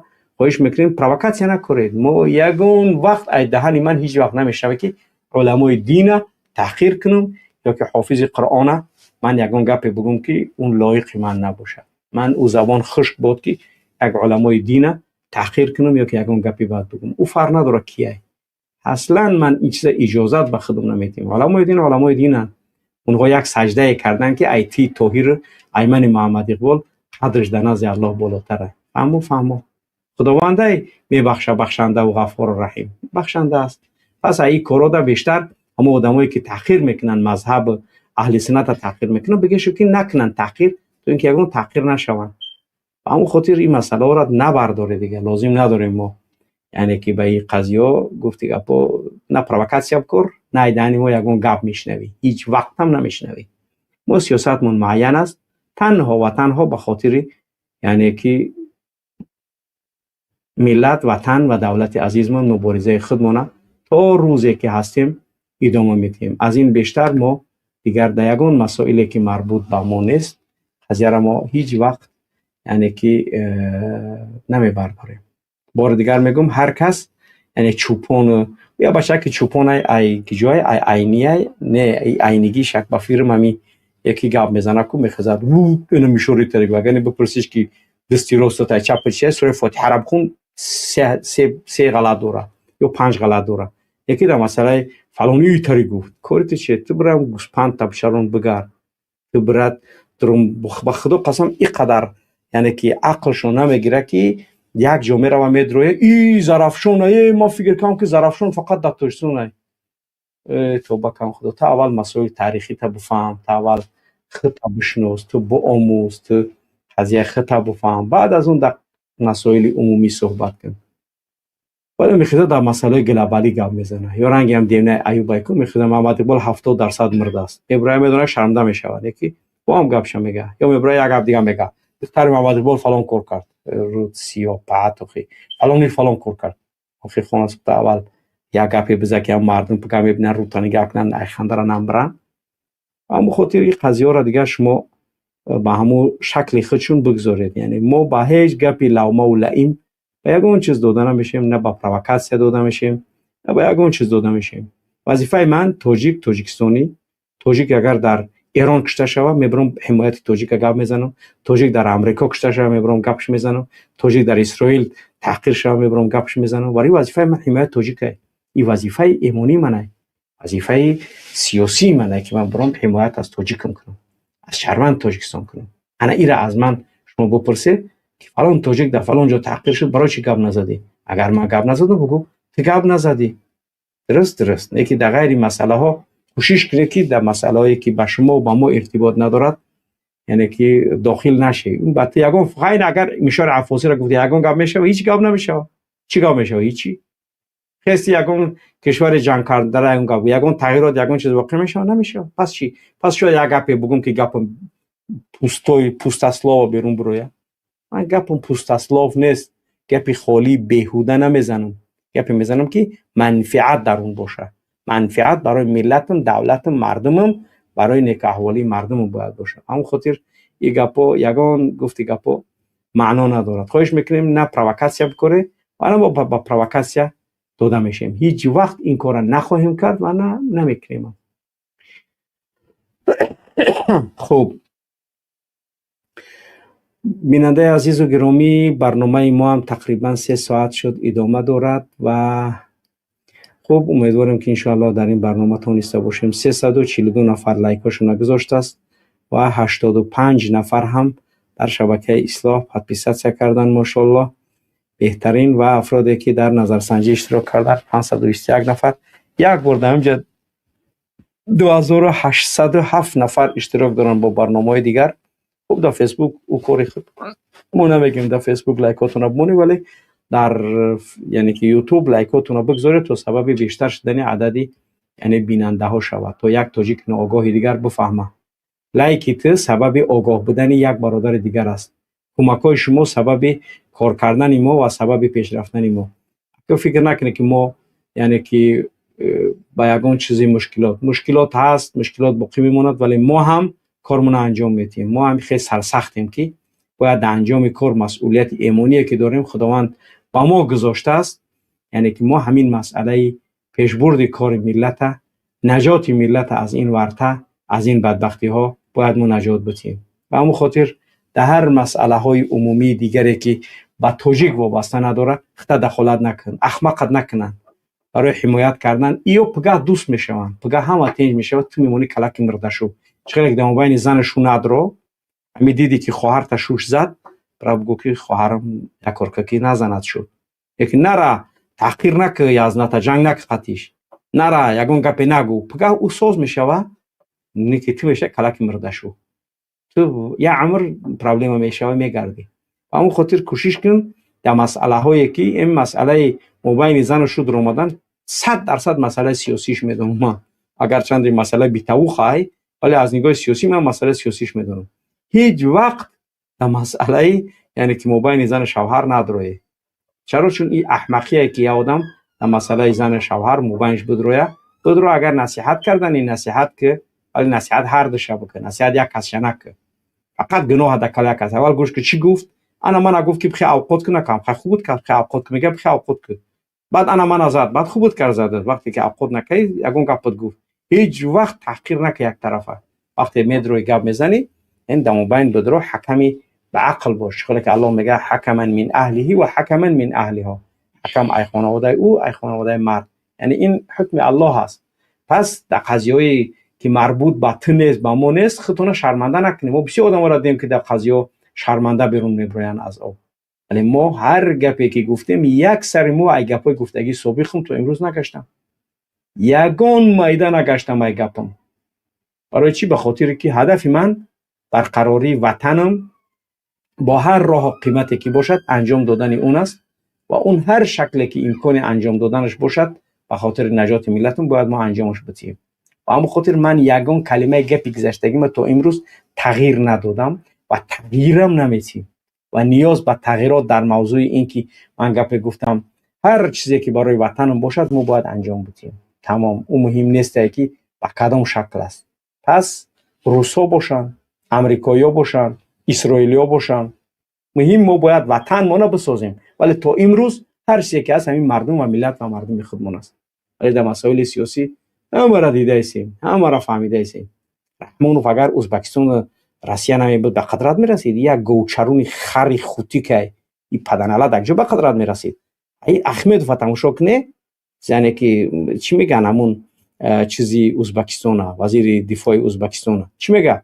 اومد گریه کرد، ما راسپیسکا می نویسیم میتیم درا که یاد کریموف تمنا کار که ابلاجانوف نگذره. بعد گستاف کرد روسو در بالای رحمانوف موندن دیدنش خری به رحمش قدرت ازاد گرفت. چون یک کسی یک گپ نمیگه؟ برای که نمیتونه گفته. وقتی محمد اقبال گفت که من اگر که کمک کنه کدومی میتونم همکاری کرده اگه مشکلات ندارم، بعد شما محمد اقبال گپش غلط باشه؟ درست احمد شاه را تعریفش میکنه حمایت همه کشورها را گرفت، دولت اداره داره، سوری پاسپورت سوری قدش از ایتوریسون تقریبا بالاتر شده است. تو نیست. پس چی من بتونم هم تکرده برای شما ضرر اینه؟ تو در درونم به احترام باشی در بیرونم به احترام باشی برای تو ضرر اینه؟ ضرر نیست. پس به همون خاطر در مسئله سیاست کارهای انجام می شود، اون کارها استثنایی هستند. ما گپی که گفتیم اول سازنا تیل نگابمون میزنیم، گپی که میگیم جواب میگیم در گپمون و هر لو مولا ایمیچ میگه اهمیت نداره. برای چی؟ به خاطر ما دنباریزیم. یعنی که استالین دزدی کرد، بانک دزدید، بلالین باتروسکی را روی کرد، مبارزه‌اش پیش برد، دولت شوروی تشکیل کرد، چقدر دولت مردم غلامش کرده، 70 چند سال حکومت دولت شوروی ادامه یافت. درست تا حاضر ما غلامی همونیم.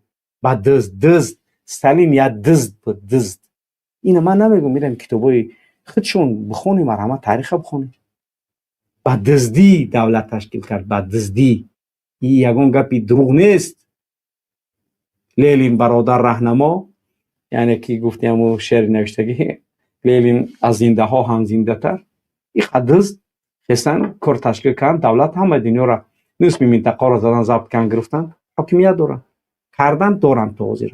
پس تو تاجیک برای چه قدرت نداشته باشی؟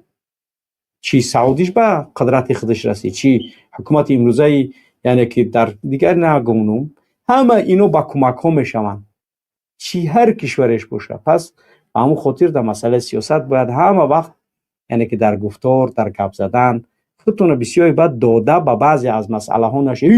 اگر تر باشد هیچی گپ نمیشوه، هیچی گپ نمیشوه. فهمید؟ اینه می گپ گفتنیم. سیاست منفعت های شخصی یک دولت به یک دولت دیگه، ایش هم سیاست های اوش هم سیاست. اینجا دین نیست و چه دین وجود نداره. در اینجا مسئله دین قوش نکنی، مسئله منفعت های تمام، منفعت اقتصادی تمام، دین نیست در اینجا، نه در عربش، نه در ایرانش، نه در امریکایش، نه در یگان کسی گشت. مسئله سیاست های، سیاست منفعت و اقتصاد، یعنی که به دست آوردن منفعت های تمام. یک تبیاره که مسئله اسلام در اینجا دمون بینه نیست. در اینجا یا فکرای یعنی که انجام میتین در سرای بعضیاش میگذارن، جانبداری شما یگان منفعت هم ندارد. جانبداری تو از وطنت، از شهروند تاجیکستان، از مردمت، از مادرت، از پدرت، از یک شهروند تاجیکستان، این با منفعت دارتر است از دخالت شما در یعنی که سیاست های کشورهای دیگر. اونو یعنی که استفاده تاجیکایی که بیچاره در سوریه جنگ کردن، غازی را هیچی بیچاره گشته ایسن، یگان گپ نیست، آروم یعنی که نیشی تروا گشته ایسن، آروم، یگان اون خیلی دخالت باید نداشته باشن، چون کشور دیگه و همون خاطر تو هر چیزی باشی نباشی باید در کشور خودت باشی. تو چیزی باشی باید در کشور خودت باشی. اولش کشورت باید آزاد باشه، تو مجبورت نکنن تو راه بساز، مجبورت نکنن تو پول بتی، مجبورت نکنن تو فلان کار انجام بتی، به گناه نقپنه جدگاه اکسترادیت صد نکنن، در ایرپورت نقپنه. دیسیم همه اینا را توجیک حتی شهروندی بعضی کشورها را گرفته هستن، توجیکو همون هم در زیر خطر قرار دارن. چرا؟ چون که رحمانوف این ملت با تروریست اکستریمیست معرفی کرده است. پس تا خیزه وطنت باش، وطن تا فراموش نکن. تا 1000 میلیونر باشی بدون که کار تاجیکی داری و تو به قدری. برای که تو با قدر باشی تو باید که وطنت تنجی آرام باشه. تو شهروند دیگه کشورم باشی تو باید در فکر وطنت باشی. یکی وقتی میخوایم که قضیه ها را با برادرایی که میخواهن کار انجام بدن، اون میلیونات هم سرت میمونه، او پاسپورت هم سرت میمونه، او شهروندی هم سرت میمونه. یگان قدر نداری. هم خودت در فکر وطنت باش، در فکر وطنت پنهانی. نمیگم که آشکارا کار کن، تو پنهانی باید کار کنی برای آزادی وطنت. هم در پیش الله قدر داری، هم در پیش ملتت، هم در آینده تاریخ این ملت. ولی اگر تو همین خیلی مرغ ورگشتن بگیری، تو شهروندی دیگه کشورم تا فایده نداره. چرا؟ چون دختر شهروند تاجیکستان، مادر و پدر شهروند تاجیکستان، خیش تبار شهروند تاجیکستان، آزار همونا آزاری تای، تو زندگی آسوده نداری و شهروندی تو اونو آرام و تنج نمیشون. تا که یگان پولش روی میکنی، یکی سیاست که رحمان رو در داخل وطن داره، نه در خارج او را آرام میمونه، نه در داخل میمونهش. انا عقلتون کار بفرمی. تو تاجیکی، تو شهروند دیگه کشور بدنت را به یگان مرتبه نمیرسونه. او تو تنجی، ولی برادر، خواهر، نزدیک، جیان، اولاد، خیش تبارت همش دمو ظلمی همونو تو را آزرده نمیکنه. پس تو باید در فکر وطنت باشی. ما میخوایم که کارای انجام بدیم، ولی ما و شما چی؟ یعنی بازم یعنی که میترسیم. در حالتی که این برادرایی که با اصلاح تا امروز کار کردن، یگان انسانش پستوش دگی نیست. یگان انسانش منظور مستقیم کار کردن با ما. او چیزی که در رسمی در مثلا شاتی که اسپربانک بود، اونا سپربانک فروختگیه، کدومی که پرابلمش دیگه. ولی اونی که با ما هست مستقیم است، یگان کار توزیع نشده است. این برادر خودتون یعنی که هستید میدونید، این برادرایی که کار کردن اینجا نام گرفته است، این یگان مصیبت، یگان مشکلات نشده است. تنها همراه بودن، در فکر مبارزه بودن و شما را میتوند که نجات بدهد. غیرش کم ترک فکر که بشین به خودت فکر که میگه پای منه شهروند یک کشور دیگه بودن، اول قدرت ترین کشور دنیا هم شهروندش باشی، بخش تبار د عذاب است، تو باز آرام میگیری. تو که از محنت دیگران بیغمی، نشاید که نامت نهند آدمی. المسلم للمسلم کالبنیان، مسلمان با یک مسلمان دیگر و مانند یک بنیاد است. بنی آدم اعضای یکدیگرند که در آفرینش زیاد گوهرند. چه عضو بدر داورد روزگار، دیگر عضوها را نماند قرار. تو که از محنت دیگران بیغمی، نشاید که نامت نهند آدمی. شرح حدیث است این شعر شیخ سعدی. یعنی همه اینها افتخار به میلیونات افتخار به حساب تو، افتخار به بیزنس تو، افتخار به شهروندی نکرد. تو نیکتویی یا برخته گریبون تبوب کش میفهمی همون چیزی که هستی منم هستم. یکی نیکتو میدونیم خودمون. برای که ما کتو باشیم باید ما وطن داشته باشیم، باید ما وطنمون حمایتگری شهروند باشه، نه اینکه 2000 چند چلم جا 39 جا در دنیا در تروریست داشتن تاجیکستان ماده 307 همه اکستریمیست تروریست. خیتای او خط تروریست نداره در 1 میلیارد 600 700 میلیون یعنی شهروند. همه همین ها تحقیر تای، تحقیر منه، تحقیر مادر تای، تحقیر پدر تای. ولی تو بازم در فکر یک کشور، یگان کشور برای ما رو تره سرمونه نمیشوه. 1000 شهروند هم باشی یا پریشی. اگر چند قانون، اگر چند یگان تحقیرت نکس، یگان کس آزادانه زندگانی میکنی، قانون رعایت که تجارت بکن، آزاد فرزندات میخوانن، آزادی دینت، آزاد همت. ولی بازم وطن دیگرای گفتی دلیل مومالی. وطن دیگرای. ایده هیچ وقت فراموش نکنی. یگان کست فراموش نکن. من خطابم به این مهاجر عادی نیست، خطابم به انا همو یوفوتای، به انا همو غرمی و به انا همو خرغنی و به همو دشنبگی و به همونایی که در هر کشورهای دنیا هسته. خطاب من بیشتر به شما های، چون که شما اولیای امور، شما میتونه کار کرده در مبارزه. نومر نباشه. به خدا قسم پگه پشیمان میشه، نه پولت، نه گرجدانستوات، نه بیزنست فایده میکنه. فرزندت بدین میبره میروه، فرزندت شوی خارجی میکنه میروه که صدها تا مثال برای ما این روزها را آماده رسیده است. ولی تو اگر به شرط فقط در فکری همی من خودم کیف کنم بگردم، پگه او کیف و ایسر ای پتکی بنید میزنم میبرایم. مرد شدن در کار، مردانه زیستن در کار، برای وطن فکر کردن در کار. حرکت اصلاحات خواهان هدفش آشکار کردن افرادی که در حرکت میدرویند. ما یعنی که با اموری که جدید مثلا در ما هستن، بچهای عریضه نوشتن شامل حرکت شدن، یعنی که عددشون به 700 نفر رسیده است. یعنی رسمی عریضه دادن، داخل شدن، شامل شدن. یعنی که الان خیلی آشکار کردن اونها نیست. کار تابک انجام بدی. هدف حرکت ما برای پل دادن تو نیست. ما رنگی حرکت های دیگر برای همین خیلی ما حرکت تأسیس دادیم که ما مخالف با بسیاری از کارهایی که حرکت ها و احزاب دیگر میکنن کارمون انجام بدیم. چرا؟ چون ما تجربه از اونها گرفتیم که انا این کار ضرر داره، انا این کار میشوه، انا این کار کردن در کار، انا این کار کردن در کار. کارهایی که میگفتیم در حرکت تطبیقش داریم. همین است وظیفه ما. نه ایت اعضا حقی در کاره که تو باید اعضا حقی بتی.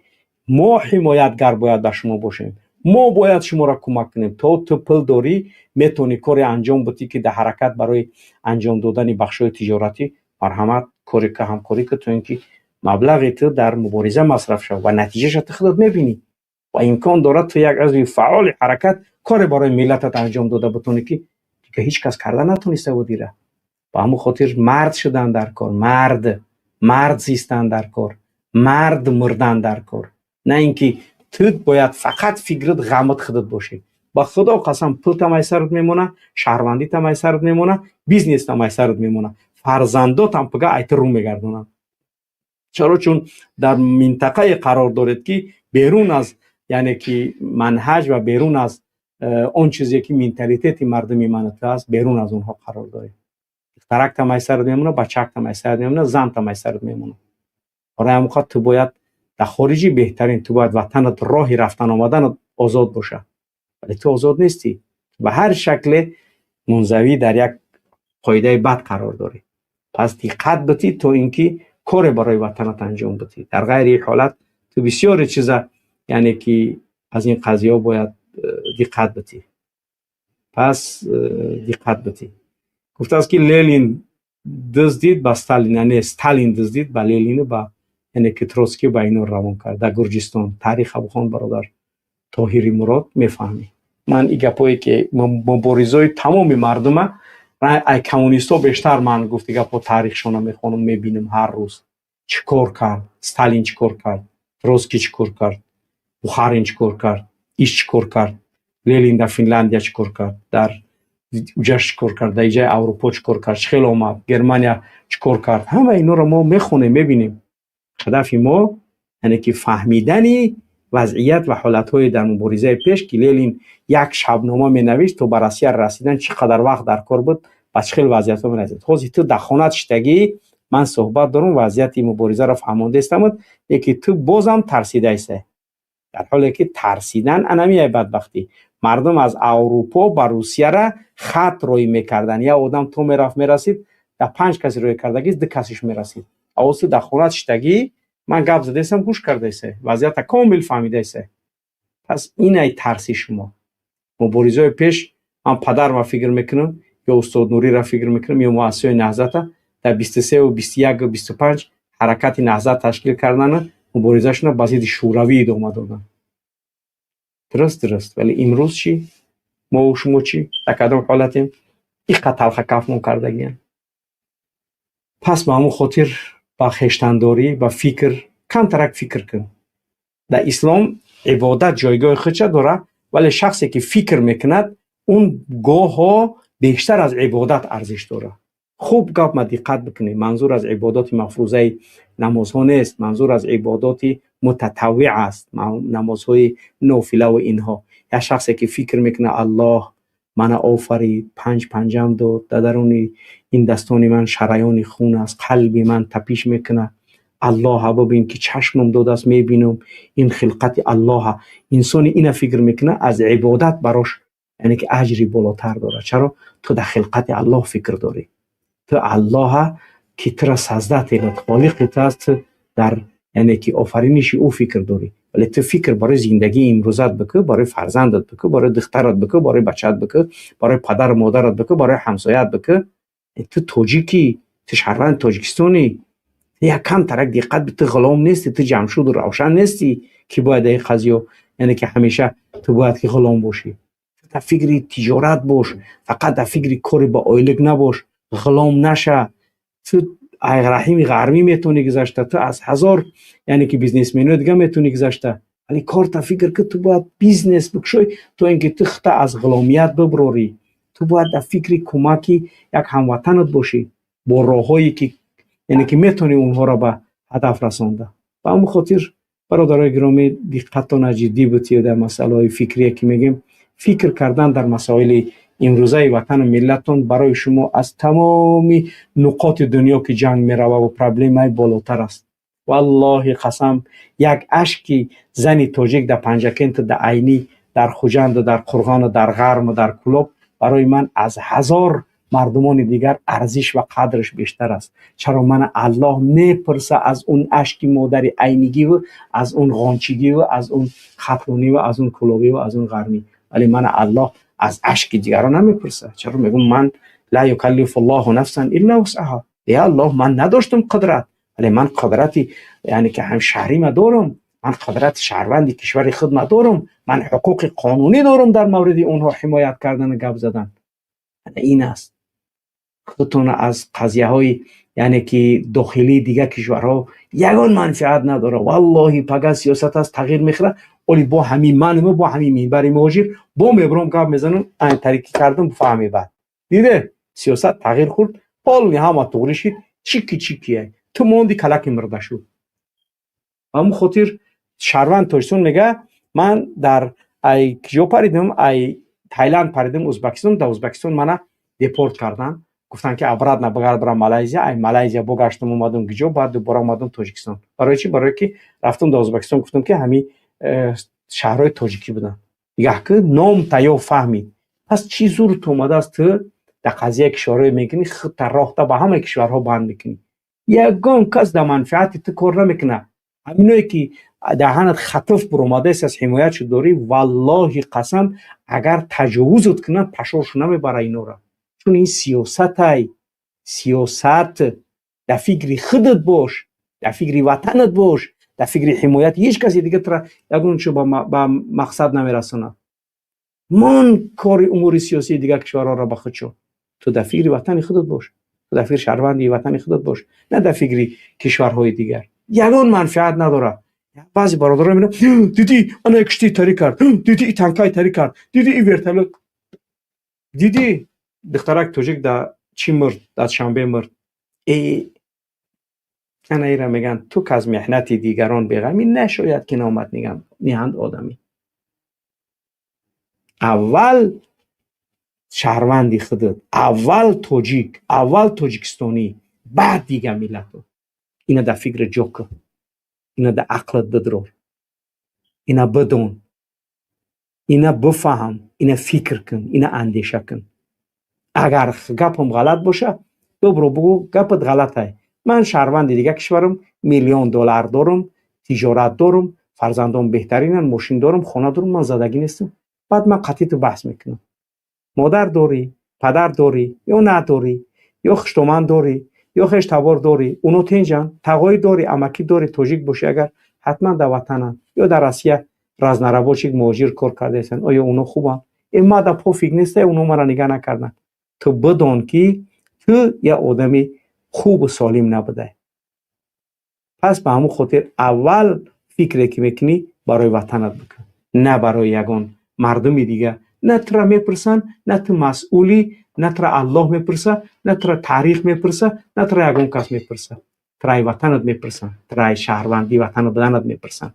ترا منه میگه که الله وقفوهم انهم مسئولون. بخیزن محمد اقبال مسئوله، وظیفه داشت برای حمایت ملتش، برای حمایت مردمش. چیکار کرد؟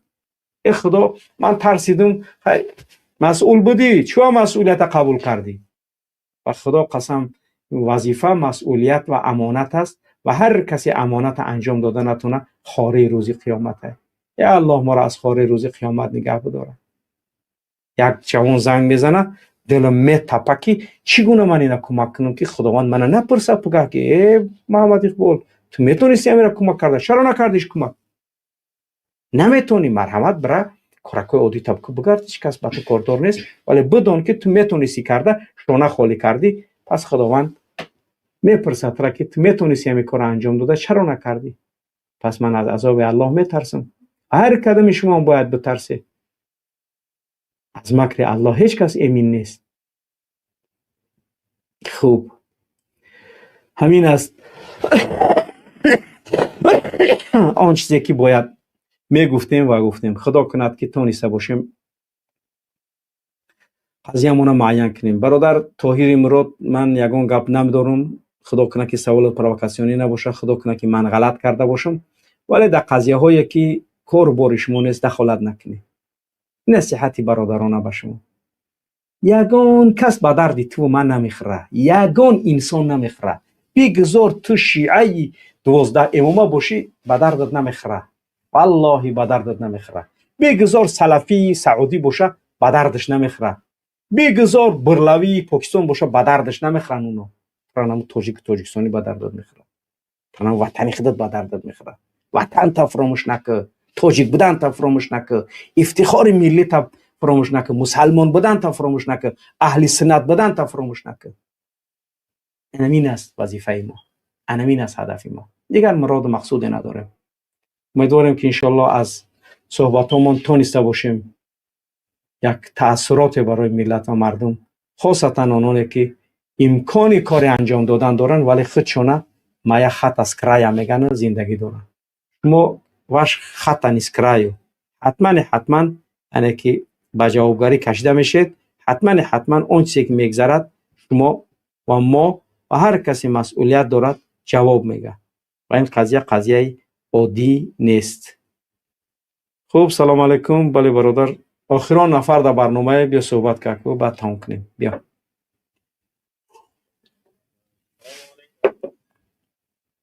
بله بله. سلام علیکم. علیکم السلام و رحمت الله.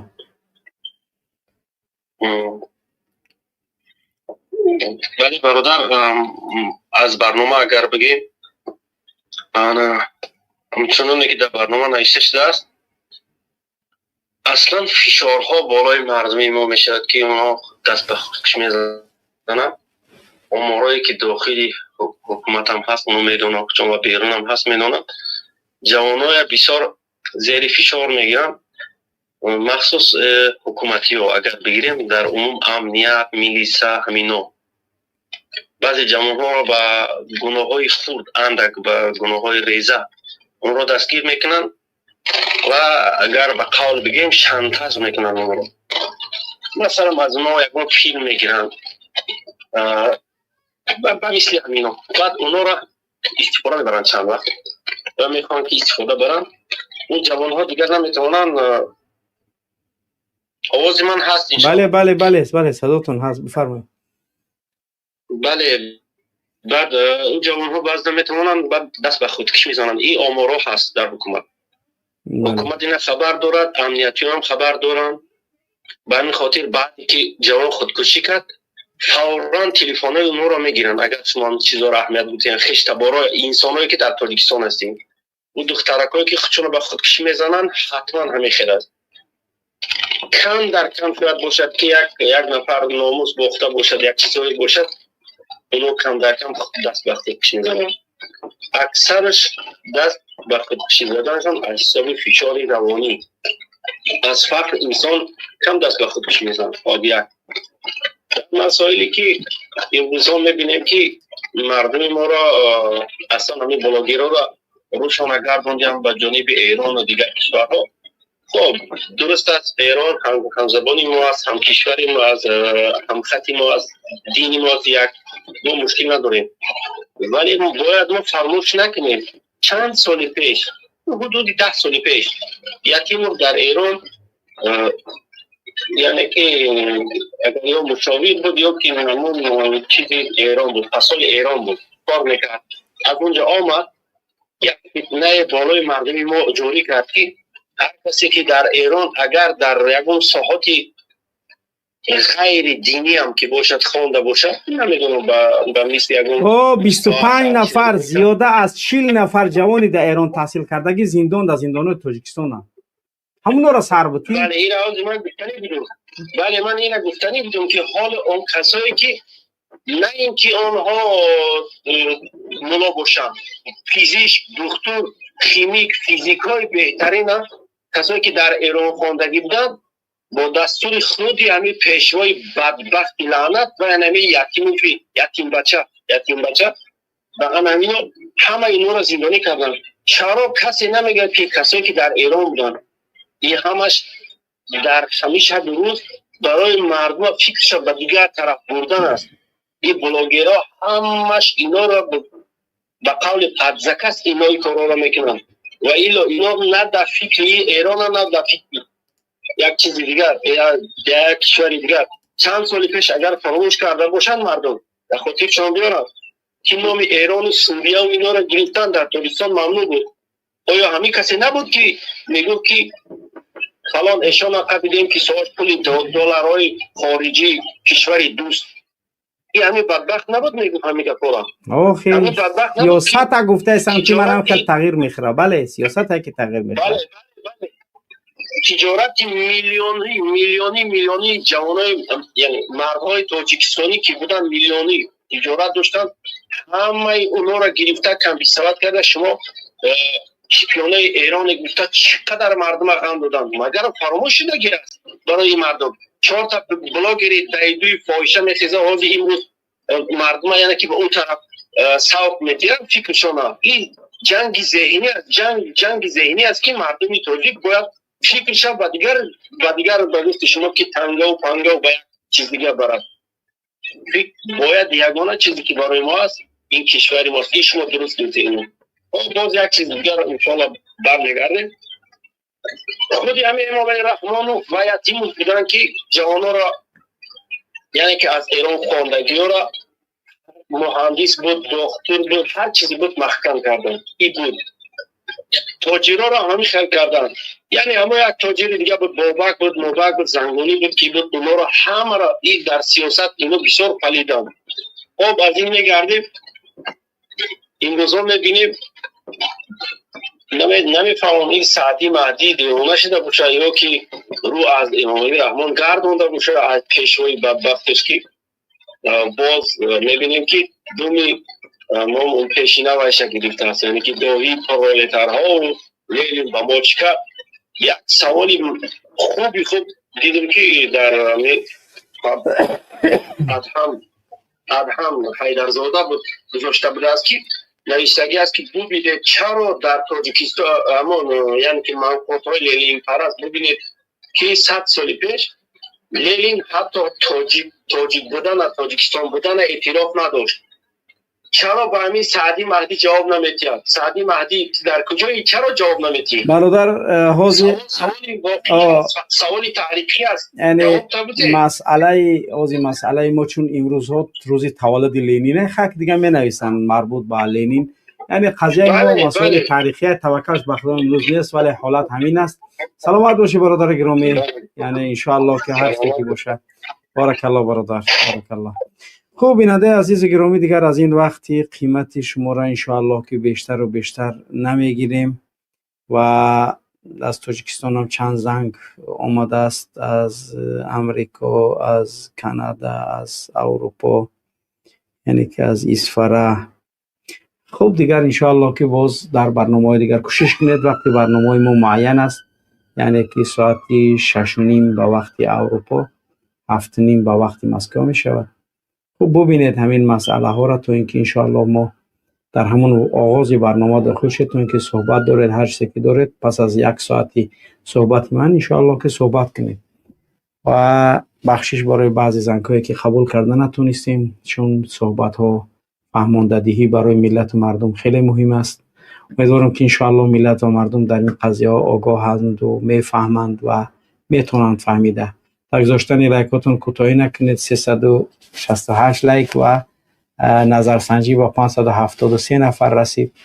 علال اقل همون 20 چند نفر دیگر اگر در نظرسنجی اشتراک کند می شود یعنی 600 نفر در نظرسنجی، چون که حالا وقتی که برنامه تمام شد دیگر نظرسنجی هم تمام می شود. در نظرسنجی اشتراکی فعالانه داشته باشید تا اینکه نظرسنجی ها خیلی مهم هستند در چیزای آمار اونچه که ما میتونیم دیده. به نظر شما سبب اساسی زیاد شدن خودکشی در تاجیکستان چیست؟ فقر و مشکلات اقتصادی، فشارهای روانی و اجتماعی. یعنی فشارهای روانی و اجتماعی 45%